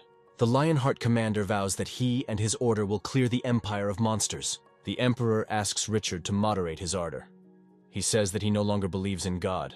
Such words surprise the man. This is not at all what he expected from his king. However, the Emperor smiles. He says that despite the fact that he has lost faith in God, he still continues to believe in Richard's success. The man returns to reality. He remembers the mission that the Emperor gave him. A demon named Legate appears before Richard, who is to blame for all the suffering of the human people. The commander of the Lionhearts, without hesitation for a second, rushes to attack the demon. But this didn't scare the Legate. He says that Richard was late, and there was no point in resisting. Some knights of the Order noticed a strange blue light behind them. The last thing Richard saw before he was teleported was the terrifying face of the demon. The Lionheart commander finds himself in the middle of a metropolis, far from the rift. Instead, Richard was left with his double, who was consumed by the demon of greed. James noticed an ominous energy emanating from the Lionheart commander. The others were also wary, realizing that something was wrong with Richard. The man swings his sword, trying to deal with everyone who gets in his way. Romeo does not notice the swift attack of the Lionheart commander, thereby his life is currently in danger. But fortunately, at the last moment, Kristoff comes to his aid. But Romeo did not want to be helped. He was dissatisfied with the intervention of the head of the Gaona Guild. Kristoff expected a completely opposite reaction to his actions and was now at a loss. Meanwhile, Richard continued to attack his subordinates, who were surprised by the commander's actions. The man was angry that the demons dared to pretend to be his comrades. Then the knights begin to understand that their commander is under the influence of some kind of witchcraft. Richard continues his attack, wanting to quickly deal with the demons in the area. James notices an unusual glow in front of him, which worries him. At this time, Richard puts all his power into the blow in order to defeat as many of his supposed enemies as possible. The commander of the Lionhearts is determined. He does not plan to leave anyone alive. His powerful blow has such destructive power that everything in its path is shattered into pieces. After such a splash of energy, only scorched stones remain from the earth. Everyone miraculously survived this attack. The players were amazed by Richard's power. Kristoff was also amazed at the strength of the Lionheart commander, calling him a monster and not a man. When everyone had already managed to recover from the collision, they noticed an unusual picture. It was Romeo who stopped Richard's attack with just his palm. But the main character didn't do anything. He just tried to protect himself. In Richard's eyes, Romeo does not look like a demon. He asks the guy who he is, but the patience of the commander of Lionhearts is limited. He is already about to attack the main character, but Romeo asks the man to stop, since he has something to answer. Richard's words do not stop him. He plans to kill everyone who may be somehow connected with demons. Then Romeo extends his hand forward in a conciliatory gesture, thereby trying to stop the knight. Richard carefully follows the movements of the main character. He notices a brooch from a magic tower on his chest. Memories of a recent meeting and how he swore to protect the owner of this brooch appear before the knight's eyes. Romeo happily notes that Richard has come to his senses, as he saw a glimmer of consciousness in him. At the same time, the main character receives notifications that his exorcism skill has increased to the 2nd level. While Romeo was reading about the new achievement, the demon of greed crept up on him from behind. He began to absorb the main character, trying to subjugate his will to himself. However, all the demon managed to do was teleport Romeo into his consciousness. In front of the main character sat the demon himself, who looked more like pure evil than a man. The demon began his story about how he just wanted to protect his island of Yusra.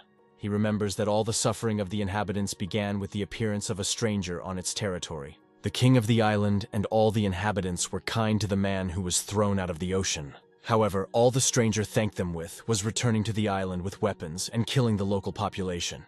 In the end, the man reached the king of the island of Yusra, who did not understand such a predatory act. He invited the stranger to divide the treasures of the island, to which he only laughed and said that half of the jewelry would not be enough for him. He wanted to get it all. The man's words caused the king of the peaceful island to wallow in an abyss of hatred. As a result, he was consumed by anger and a thirst to return all the treasures of the island back to his possessions. Romeo listened to the king's story and asked him to stop doing stupid things. The main character believes that money does not matter. The guy's words surprise the demon, but he is unshakable and is not going to listen to Romeo. The main character argues that gold is fleeting. All that needs to be valued is pride in the heart. Words that pierce the air like arrows irritate the demon of greed, causing a storm of rage in him. As a result, Romeo returns to reality, during which time the guy manages to understand what motivates the monster. He gathers all his mana and begins to perform magic in his palm. The main character directs energy to the Golden Palace and begins to destroy the building. Such powerful magic amazes everyone because not every player can do this. As a result, Romeo completely destroys the Golden Palace and turns it into sand. The main character summons the demon of greed, once again claiming that he is stupid, since jewelry is so important to him. The demon appears in front of him, becoming even larger and turning into a terrible monster. He was very angry that a simple person dared to attack one of the 7 sins. The demon's power was so great that it caused all players to lose the ability to move. At the same time, he also took away the ability to breathe, wanting to turn all the players into undead to protect the palace. The main character was furious at this behavior of the demon, telling him to moderate his desires. Such words made the other players respect Romeo and his fortitude even more. But the words of the main character did not affect the demon of greed. They only made him laugh. Then Romeo activates his new skill, which is called the Rite of Exorcism. The main character destroys the sphere, thereby releasing the power hidden in it. But the demon of greed is not so easily frightened. He begins his counterattack. At this moment, the king of the island, Yusra, stops the monster's actions, saying that he has had enough of all this destruction. In the last minutes of his life, the demon of greed curses the man for his betrayal. All reporters at this moment are delighted with the outcome of events on Yusra Island. A man appears in front of Romeo, whom he has already met in the demon's mind. The king does not understand how he is still alive if he clearly remembers his death. For defeating such a strong enemy, the main character is inundated with notifications about the trophy, which he will have to sort out for a long time in the future. One message that Romeo paid attention to was that he had received the island's treasure in the form of a broken crown. Everyone was surprised that an unknown man appeared on the site of the destroyed palace. The main character took the island's crown from his storage and presented it to the king. When this accessory was put on the man's head, memories began to come to him. Romeo received another golden notification that the secret of Yusra Island had been solved. The other adventurers who participated in the battle also received this message. And even those who had no idea about this battle and were on another part of the world were also notified. Thus, the victory of the protagonist over the demon of greed marked the appearance of a lost territory in the Arcana. In place of the destroyed Golden Palace, a new castle shone again, which no longer seemed so ominous. Everyone began to understand that changes were happening thanks to the man from this island. This was the last king of the lost kingdom of Yusra, named Akuna. The players who were present at such a global change in the world were amazed by what happened, and at this time, Akuna bowed down to Romeo and called him his benefactor. The main character took such words lightly from the king's lips and told him his name. Everyone was amazed at Romeo's impudence, because before him stood his majesty, but a difficult person. But Akuna did not pay attention to the rudeness of the main character. He only promised that he would remember the name of the savior for all time. The king remembers Romeo's words that it is time for him to stop spreading evil on earth. He claims that it was these words that made him begin to resist the demon. Akuna was grateful to the protagonist for the second chance, but he was not sure that he would bear the burden of responsibility again. At this time, players from the Second Sun Guild fled to the site of the recent battle. The head named Karl realized that the rich kingdom he had read about was the island of Yusra. Akuna continued to think about his next move. He wasn't sure if people would follow him again, Romeo seemed to feel the king's feelings, so he said that he would help restore the island of Yusra. Akuna was deeply grateful to his benefactor for his support. The main character only said such supportive words because it was part of his task. After a conversation with Romeo, the king decided to announce to everyone that he plans to restore the kingdom of Yusra from ruins. At this moment, adventurers from the Second Sun Guild come running, wanting to meet the king. Karl is glad that Akuna decided to resurrect the island. He is sure that this is a good idea, since it is quite a land rich in resources. Out of inspiration, the head of the Second Sun Guild runs up to the main character to greet him. But Romeo is clearly not very happy that his personal space was so rudely invaded. Karl also felt the oppressive atmosphere from the main character. He realized that he had made a mistake. It turns out that Romeo already wanted to rest and almost fell asleep, and the man disturbed his peace. Karl tried to smooth things over. He started with a story to himself in order to make the main character feel sorry for him. But Romeo did not want to listen to him. He wanted to quickly finish his business on the island and leave it. The main character turns to the king and says that he has a proposal for him. Sometime later, Romeo is sitting in his office and Jessie comes to visit him, who during this time managed to learn etiquette. But the main character didn't really appreciate her efforts. He asked why she came. Jessie began asking Romeo about his abilities and how he defeated the demon. However, the main character spent too much mana during the fight and was now so exhausted that he fell asleep while sitting in his chair. Jessie noticed this and froze in place, not wanting to wake up the adventurer. She approached Romeo to make sure he was really asleep. The girl, as if with a light touch of a feather, lightly touched the closed eyelids of the protagonist, creating a moment of tenderness and mystery in the air. The next moment, Romeo wakes up and cannot understand how long he has been sleeping. He notices that Jessie is missing. She left behind a note saying that she will come see him later. Immediately after the main character reads the note, a notification about a new quest pops up in front of him, which states that he must gain the trust of 20 senior magicians. There was a knock on Romeo's office, and the man who came was Marcel, who wanted to talk to the main character. But he was surprised that the adventurer had already guessed the purpose of the chief magician's visit. Marcel is convinced that such a task fell to the main character due to the weakness of the magician himself. But Romeo convinced the chief magician that he was not to blame for what happened, and that he should not worry. Senior magicians had already gathered at the meeting and prepared an insidious test for the main character. Romeo approached the place where the meeting was to be held, but initially he did not notice anyone. It turns out that the senior magicians enchanted the front door with third-level sealing magic.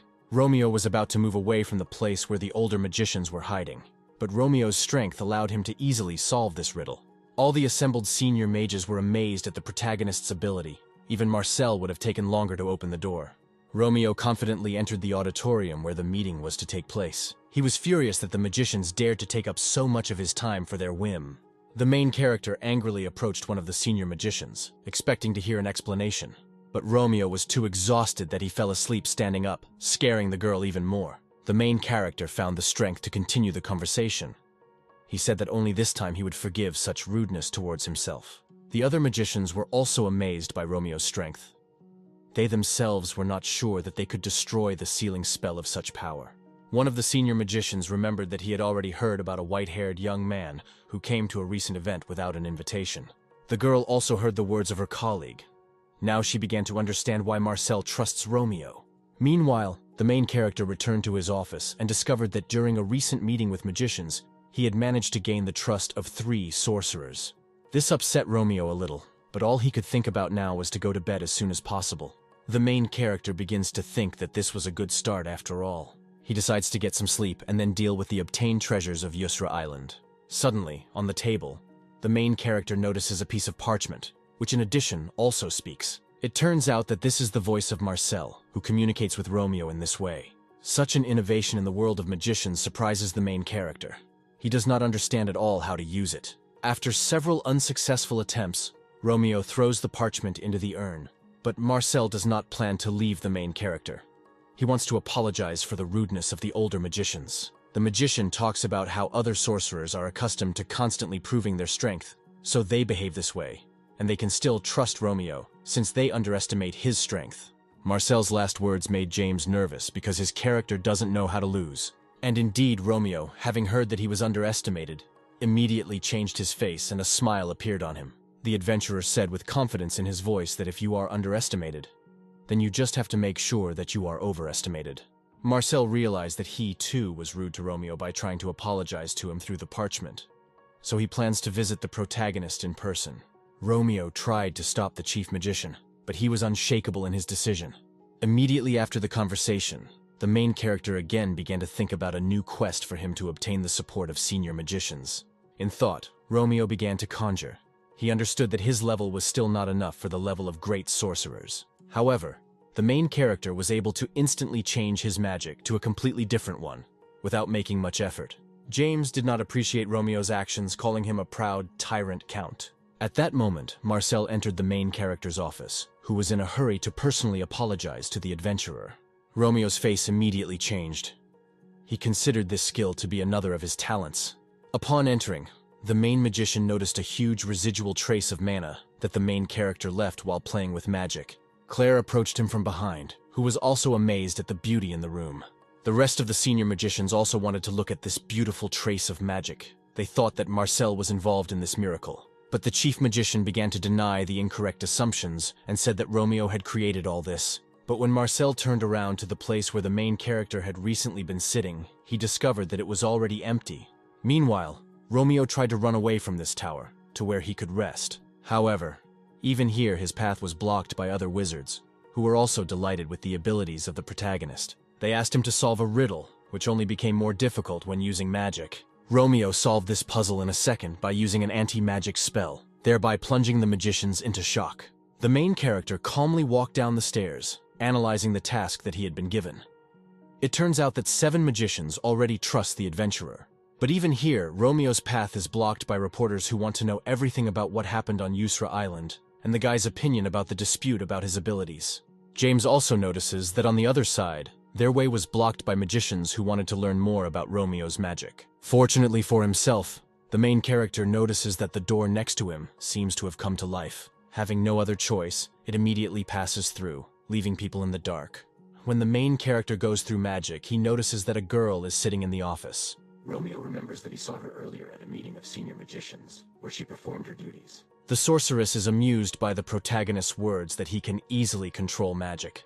The girl introduces herself as Julia, the senior magician of the School of Healers, and she admits that she underestimated Romeo's abilities, thereby increasing the percentage of completion of the quest.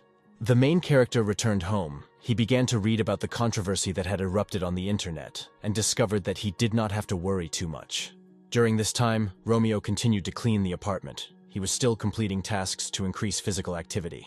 James is pleased to discover that the basic quests have greatly increased his strength and stamina levels. But he understands that physical indicators alone will not be enough, and that it would be nice to learn a skill that will be useful in close combat. While James was thinking about this, his character miscalculated his strength while cooking and cut the table. Along with the table, Romeo almost destroyed the entire apartment by using magic inside the house. At the same time, the Berserker Guild took part in the restoration of the Kingdom of Yusra. Guild leader Ruby watched videos on the internet that clearly did not give her pleasure. She listened to the live broadcast, where everyone was discussing the recent events on Yusra Island. After watching several videos like this, Ruby was furious that people who knew nothing were picking apart moments from the battle piece by piece. Her sister came up to her to calm the girl down. She noticed that Ruby was worried so much because many were up in arms against Romeo. The sister of the head of the Berserker Guild suggests that Ruby fell in love with the main character, to which the girl denies everything. The adventurer thinks that after completing the task for the Kingdom of Yusra, the relationship with them will improve. Then she does not understand why Romeo entrusted such a useful task to her guild. The main character, after relaxing at home, decided to visit Yusra Island for personal reasons. He approached the border with the kingdom, where soldiers were already standing, and asked to meet with the commander of Lionheart. The young guy rather rudely answered the main character that he did not have the authority to meet with Richard. Fortunately for Romeo, King Akuna was nearby and noticed the guy at the entrance to the island. The king was very happy to meet his benefactor. He asked about the reason for the main character's visit to the kingdom. Romeo said he planned to meet Richard, but apparently he needs to get permission to enter first. King Akuna was surprised by the protagonist's words, as he believed that the adventurer had the same right of entry as himself. After the king's words, the guards let Romeo through and escorted him to the commander of the Order of the Lionheart. Richard did not expect to meet the main character so soon. He asked the adventurer about the purpose of the visit, to which he received an answer with a request to teach him how to use the energy of the sword. At these words, the man only exhaled and told Romeo that it would take at least 10 years to master this technique. However, the main character did not plan to look for easy ways. He is confident that training will not take him much time. Richard sensed the seriousness of Romeo's intentions, so he agreed to help the adventurer. He asked his subordinate to bring them his sword and the so-called Oath of the Lion. The girl got everything she needed, so now Romeo stood in front of a large iron plate on which a lion was depicted. Richard says that the relic that his subordinate brought is made of very strong iron and is very difficult to cut. He offers Romeo his sword so that he can use it to swear an oath to the Order of Lionhearts, putting another mark on the plate. However, the main character did not accept Richard's weapon, saying that he could not take it. Instead, Romeo walked over to the rack of training swords and pulled out one. The main character approached the relic, on which he needed to make another notch. Romeo releases his power and puts it into the sword to defeat the strong material with one blow. The Lionheart Knights are shocked that the main character was able to use such a strong blow with a simple training sword. Richard was amazed at the potential that Romeo had been hiding within himself all this time. He suggested that the main character first of all master the basics of swordsmanship. His mentors would be the commander's subordinates, the girl Edith and the guy Derek. Romeo had nothing against getting into better physical shape. Derek was still wondering about the strength of the main character. He couldn't believe what he just saw. Meanwhile, Edith had already begun training, demonstrating the first technique of wielding a sword. Romeo had already changed into the Order's training uniform and picked up a sword. He began trying to imitate Richard's technique, which he had seen in a recent fight. The main character hit with such force that he ruffled the hair of his mentors. The commander of the Lionheart observed all this. He noted with satisfaction that Romeo was even stronger than he could have imagined. King Akuna also came to observe the training. Who knew that the main character would be here? His Highness paid attention to Romeo's strength, but he could not allow the protagonist's lungs to suffer. Therefore, Richard immediately ordered his knights to clean up the beach. King Akuna also continued to talk about his concern for the main character, saying that it was too sunny during training. Then the Lionheart commander ordered his knights to create more shade on the beach. Richard was amazed at how responsible the king was about training.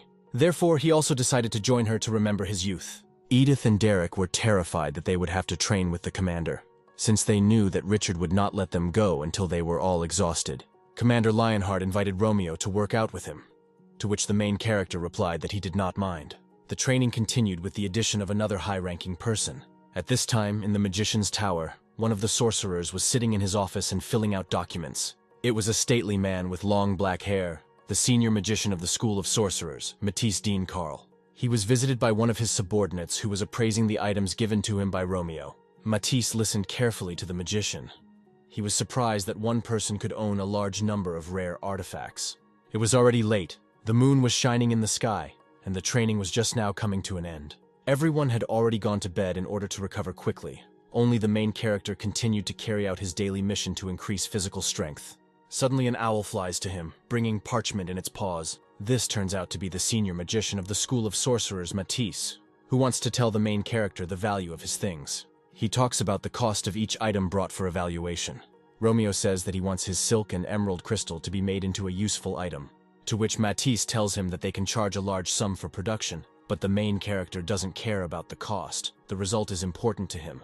After this, Romeo considered that the conversation was over and went to bed, but the sorcerer had one more request, so he left a note for the adventurer. At dawn, Romeo woke up full of strength and energy, as if there had been no long training yesterday. While jogging, the main character notices that an owl with parchment is flying towards him again. It turns out to be Matisse again, who wanted to get an answer to the note he left, where he invited Romeo to meet him tomorrow in the floating garden. The main character listened to the sorcerer, and noted that he had not seen any note, and in any case he could not come to the meeting place at this time. Matisse did not expect to receive a refusal to his proposal, so now he was somewhat discouraged. However, Romeo still agreed to meet with the sorcerer in 2 days, when he plans to finish his training. The main character changed back into his training uniform to continue his training. Richard approached him to announce that Romeo had successfully completed the basics of controlling the energy of the sword, and he offers the main character to fill the sword with aura. Romeo is not entirely confident in his abilities. He has only trained for 1 day, but still, the main character picks up his new sword and takes a stance. He feels a flow of energy in his body that is different from magical power and successfully uses this power. Richard claims that thanks to the hard work of the protagonist, he was able to master a new technique in 1 day. With passion in his eyes, he invites Romeo to follow the path of the sword with him. But the main character does not plan to stop at just mastering one technique. He believes that he must follow his own path. Edith had been watching Romeo's abilities all this time and was now sad that she was not so capable. The girl believes that she is still far from reaching the level of mastery of the aura of the sword of the main character or her commander. But Edith is not going to give up so easily. She will continue to train even harder. She infects Derek with her passion for the business, and now they will rapidly move forward together. Richard notes with satisfaction that Romeo's presence at the training greatly lifted the spirits of all the knights. The main character has already changed into his costume. Now he is going to practice a new technique on real enemies. In front of him, a leopard with a silver mane, whose level reaches 300, comes out from behind the trees. Romeo's natural enemy skill is activated.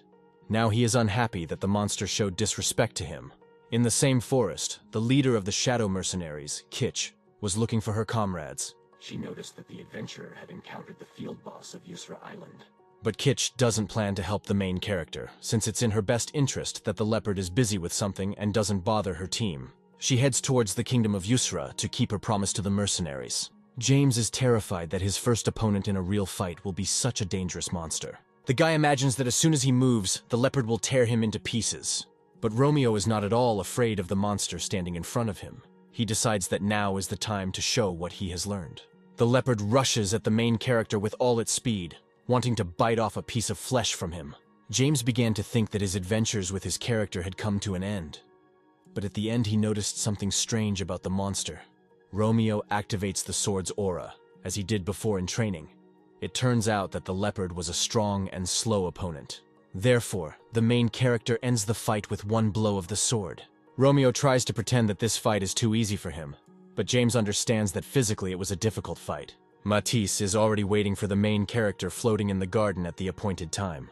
Romeo arrives without delay. He tries to walk with his head held high, but you can see how his body is trembling from overexertion. The sorcerer introduces himself again. In his thoughts, he admires the strength of the main character. Romeo also shows politeness. He tries not to pay attention to the pain in his muscles. He remembers that after defeating the silver-haired leopard, he fought several more monsters. Suddenly, Matisse's rings, which react to black magic, begin to flicker very brightly from Romeo's presence. This is the first time the sorcerer encounters such a rich purple color. It's scary to even think what dark past the main character is hiding. Matisse recalls his past when he was just learning magic. His passion for black magic was not respected at school, but the sorcerer continued to work hard because he wanted to prove to everyone the value of this magic. In the end, Matisse manages to revive the skeleton of a living creature. He shows his results at a conference of magicians. Everyone was horrified by what the guy had come to. Only the dean supported the sorcerer's hobbies. Matisse was pleasantly surprised that the dean reacted positively to the new magic. The man asked the sorcerer what he wanted to call the new trend, to which the sorcerer replied that he would call this magic black magic. It's just that several years have passed since the formation of the new school, but the research did not produce any results. Matisse came to the conclusion that alone he could not achieve great heights in black magic. And now in front of the senior magician of the School of Sorcerers stood Romeo, whose ability for black magic frightened the wizard. The main character sat down at the table in the garden with relief.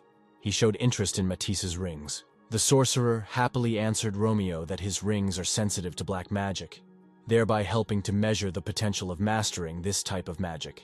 Matisse demonstrated ordinary magic, saying that it is a power that is expressed in observing and interfering with magical activity.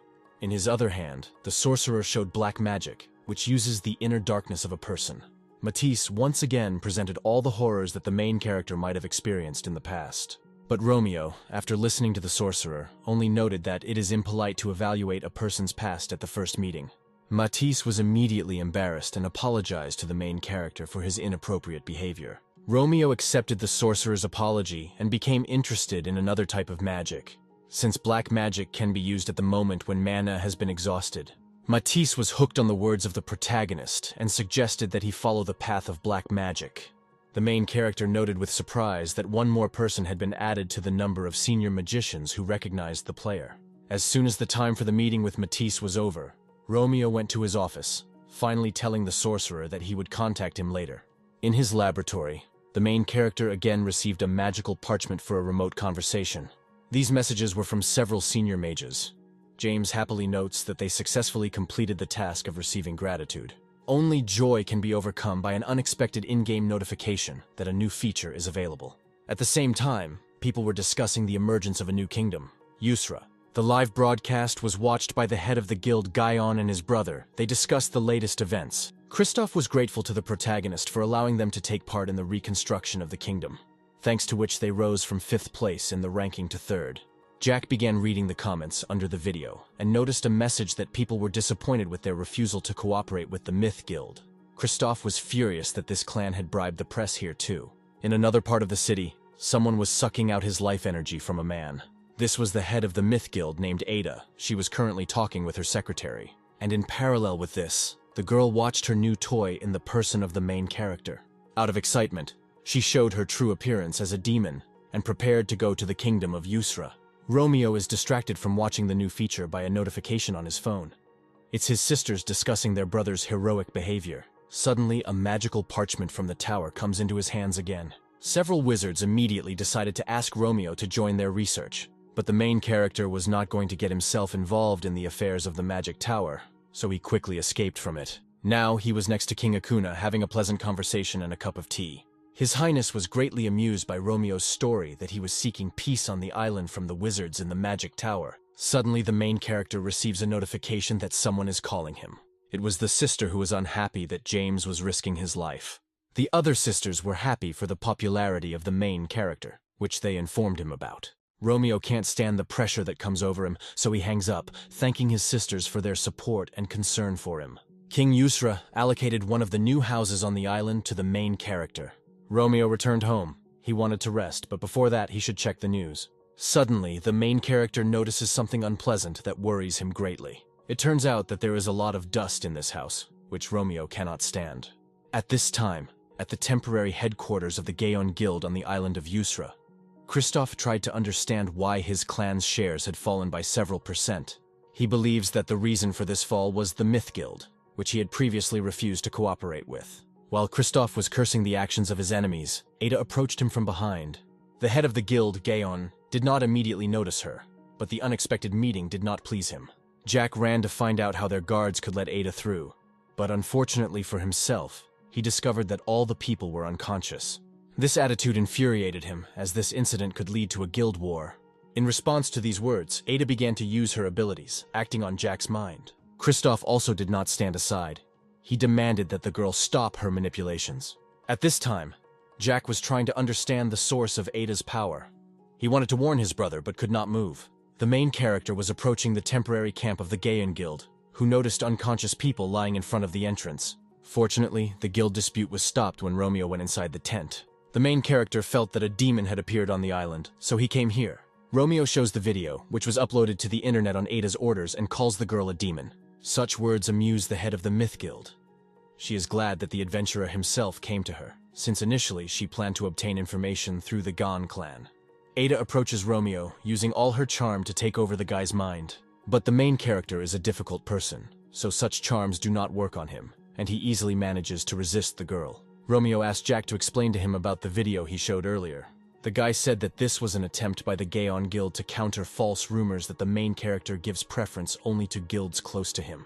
Romeo listens carefully to Jack, while Ada recovers from the shock of being rejected. The girl demands the main character explain his disdainful behavior towards her. Romeo was also angry that his conversation with Jack was interrupted in such a rude manner. Ada tries once again to use her succubus powers on the main character. When the girl touches Romeo, the guy unexpectedly discovers the activation of the natural enemy skill, so he understands that the girl is not entirely human. Ada is saved from full disclosure by the fact that bloggers broke into the room and learned about her presence on the island. This was Jack's plan carried out. Fortunately, it took the girl by surprise. Romeo also didn't like the large number of bloggers in such a small room.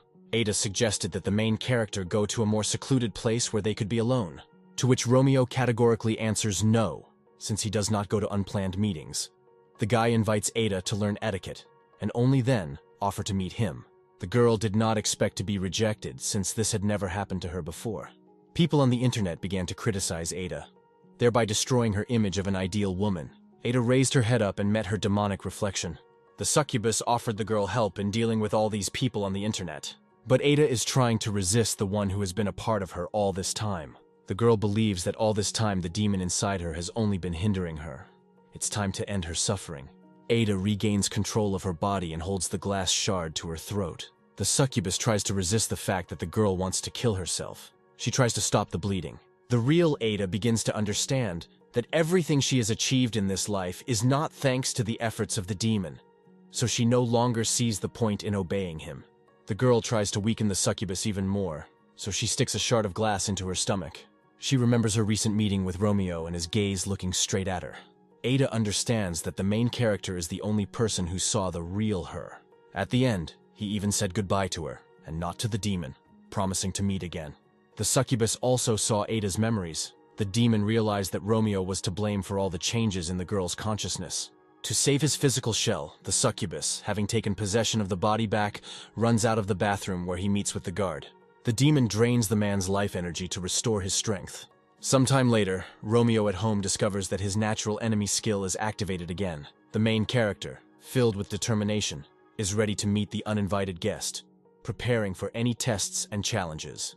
It turns out that it was Ada who unexpectedly entered his house through an open window. Romeo expected the girl to enter him through the door, and now he was dissatisfied with the guest's lack of manners. Ada feignedly apologized to the main character and reproached him for inviting her. Looking at the girl, Romeo noticed that the shadow of the real Ada had disappeared, and now only her demonic face remained. The main character asked the guest exactly about this, to which she replied that she was here. The demon tells that Ada died when she wanted to resist her. The succubus talks about the girl's childhood, about the fact that she is the illegitimate daughter of the chairman of Manhwa, a large company in the city.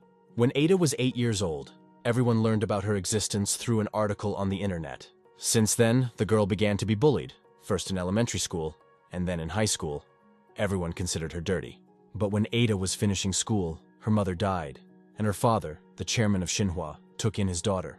The succubus continues to talk about how the man forced his child to work without rest, when the girl suddenly became a player. What Ada wanted most was to earn her father's recognition.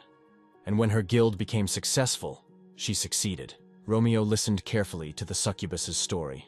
The demon's words angered the guy. The look of the main character that the demoness saw made her fall silent with fear. Romeo was angry that the succubus dared to talk to him in such a tone. The demoness was too weak in spirit, so she lost to the main character. Suddenly, someone's chaotic memories came flooding back to James, which forced him to listen more carefully to his feelings. The guy was standing in some large room, which was expensively furnished. He noticed Romeo running up to his relatives and showing them his work. Suddenly, James felt pain in the chest area. It seemed as if someone was squeezing his heart from the inside. The guy realizes that he has entered Romeo's mind. Only now the boy has grown up. James watches Romeo's memories, in which everyone he once loved was killed. It was these memories that laid the foundation for Romeo to make killing demons the main goal of his life. From the experienced fear of the power of the main character, the succubus could not even move. She suddenly fell to her knees before her enemy, begging for his mercy, her voice sounding like a soft whisper in the darkness. But instead of killing the demon, Romeo leaned towards the girl, trying to awaken the consciousness of the real Ada. Fortunately, he succeeds, because the next second it is a man, not a demon, who is looking at him. Romeo did not want to listen to Ada's tearful stories, so he asked her to immediately go home, when he realized that the girl had finally come to her senses. But Ada immediately lost consciousness from overexertion. At the last moment, the main character managed to catch her. Immediately after all that happened, the Knights of the Order of the Lionheart came running, because they also felt demonic energy in the player's house. They just came to the moment when Romeo was laying Ada on the bed. The Knights misunderstood the guy's intentions. The adventurer tried to explain himself to the people who entered. He said that he had only covered the girl with a blanket, but Edith asked Romeo not to make excuses to them. He has the right to his personal life. When everyone left the main character's house, the guy was finally able to be in silence, which he has been missing lately. But as soon as the main character sits down on the sofa, he immediately receives a notification about a new class task.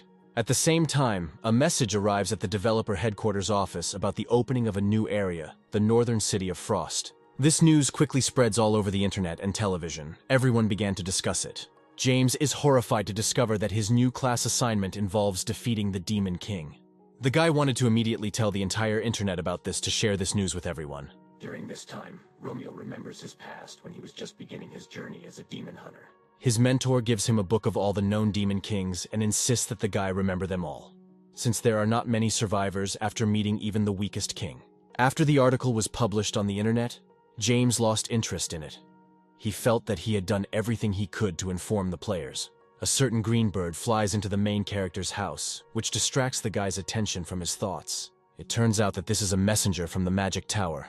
He delivered Romeo new things that were made to his order. First of all, the adventurer takes out an emerald ring from the bag, which restores vitality when receiving damage. At this time, James remembers that Romeo did not indicate the maximum cost of all things, so the guy frantically tries to check his account balance. The next item Romeo takes out of the bag is a scarf made of koi scales, which under certain conditions helps to avoid damage. And in addition, aesthetics reveals a new characteristic to the guy. This product sparkles so much that its light filled the entire room, even almost waking up the soundly sleeping Ada. The value of this scarf cannot be measured, and the cost can exceed billions, so Romeo liked the item. James decided to spend all the free skill points he got after defeating the succubus to increase his luck level. As the last item from the bag, Romeo takes out a gift from Marcel in the form of a vest, which matches perfectly with the new scarf. The next second, the protagonist discovers a new notification that delays his task of killing the Demon King. At the same time, at the headquarters of the Inazuma Guild, a man is reprimanded for losing his place in the ranking. The chairman demands that the clan level be returned to its previous levels, to which the head of the guild, Trent, promises to do everything possible. The man's plan is to secure a position in a new location, the City of Frost, before other guilds arrive before them. Trent does not listen to his subordinates, who ask him not to get into trouble. He says that he will bypass the Gaon Guild at any cost. The adventurer orders the entire guild to gather in Frost City as soon as possible. The rest of the guilds also received notification of the opening of a new location and began to gather. The territory of the City of Frost is equipped with a large number of shops and forges that can help players increase the level of their skills. But a new location appeared on the site of Hokkaido, which was filled with a large amount of military equipment. Christophe from the Gaon Guild had already arrived at the new territory, but armed policemen blocked his entrance to the portal. Jack tried to understand the situation, but you can't enter Hokkaido without a passport. Meanwhile, people from the Inazuma Guild had already made their way inside the territory and were now approaching the city gates. Suddenly, the adventurer notices something strange in front of him. He stops the whole group. A terrible picture opened before them. The whole earth was bloodied with the bodies of murdered people. While the guild members were looking at the new territory, a demon approached them from behind and began to devour people. Trent froze in horror. He did not expect that this location would be so dangerous. The story goes back a few hours, to the main character's house on the island of Yusra. After a long sleep, Ada wakes up in bed and still cannot understand where she is. As soon as the girl notices Romeo in the room, she immediately jumps out of bed. Ada quietly approaches the main character, who all this time was reading a new task to save people in the City of Frost. Romeo wanted to hurry to go to new territory, but noticed that the girl had already woken up. Ada wanted to thank her savior, so the main character wanted to offer her to pay the bill from the magic tower. But when James opened the envelope, he discovered that he received all these items completely free of charge. There was a knock on the door of the protagonist's house again. This time it was Richard. The Lionheart Knights accompanied King Akuna because he had a conversation with Romeo. Ada also decided to introduce herself to His Majesty and the commander of the order, since until that moment they had not known each other. Everyone also greeted the girl in return and said that she was even more beautiful in life. The king had a request to the main character. He wanted him to deal with an Archon who had illegally entered the territory of the Yusra Island. Romeo immediately realized that Akuna was talking about Ada, who had indeed entered the kingdom illegally. He asked at the next meeting to prepare monetary compensation for the island on behalf of the Myth Guild. The girl was glad that she would still meet with the main character. Meanwhile, the adventurer was already getting ready to leave.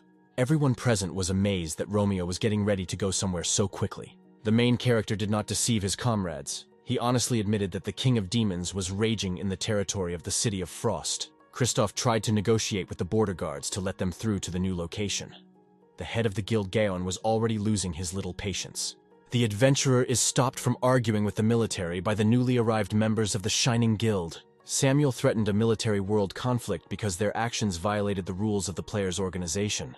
The words of the head of the Shining Guild had a beneficial effect on the border guards, as they immediately began to remove the barricades. But Samuel's joy was destroyed by new news about what was happening in the City of Frost. The defensive ranks of the Inazuma Guild were rapidly thinning.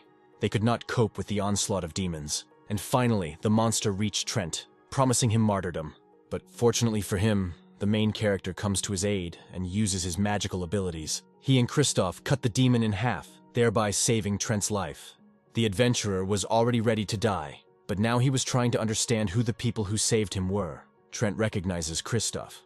He does not understand why he helped him, since they were enemies, to which the head of the Gaon Guild tells Trent to thank Romeo for his salvation. The main character rises on the mountain along with the Knights of the Order of the Lionheart. On his orders, everyone moved forward to attack the demons, filled with determination and fearlessness, ready to fight to the end for their ideals and protect their world from evil. The Lionheart Knights were among the strongest members of the Arcana Empire. Romeo was angry that the demons dared to humiliate human pride. Everyone is in awe of the appearance of their savior. His presence fills their hearts with hope and faith in the victory of good over evil. Richard is once again amazed at the courage of the protagonist, as he is not afraid to go to the most terrible place to help the weak. At this time, Romeo reasons that he was in such a hurry to the City of Frost because the number of survivors in the mission was rapidly falling. The story goes back a few hours, when King Akuna listened to the main character. He asked the adventurer to stay on the island until the army was gathered. Commander Lionheart agreed with the king because he also thought it was a dangerous idea. But Romeo stood by his decision. His highest desire was to punish the demon. Such courage once again amazed Richard, filling his heart with pride and admiration for the courage and determination of the protagonist. He said that he would follow Romeo to help him retake the City of Frost. Akuna agreed with Commander Lionheart that it would be safer for the island's benefactor Yusra. But Romeo could not afford to weaken the king's protection, so he abandoned this idea. This conversation was observed by Ada, who said that she would take care of the safety of the kingdom.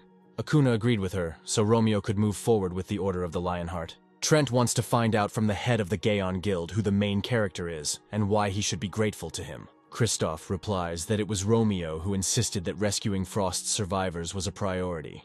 Trent despaired that even a simple adventurer valued his life and the lives of his comrades above the government of his country that sent them here.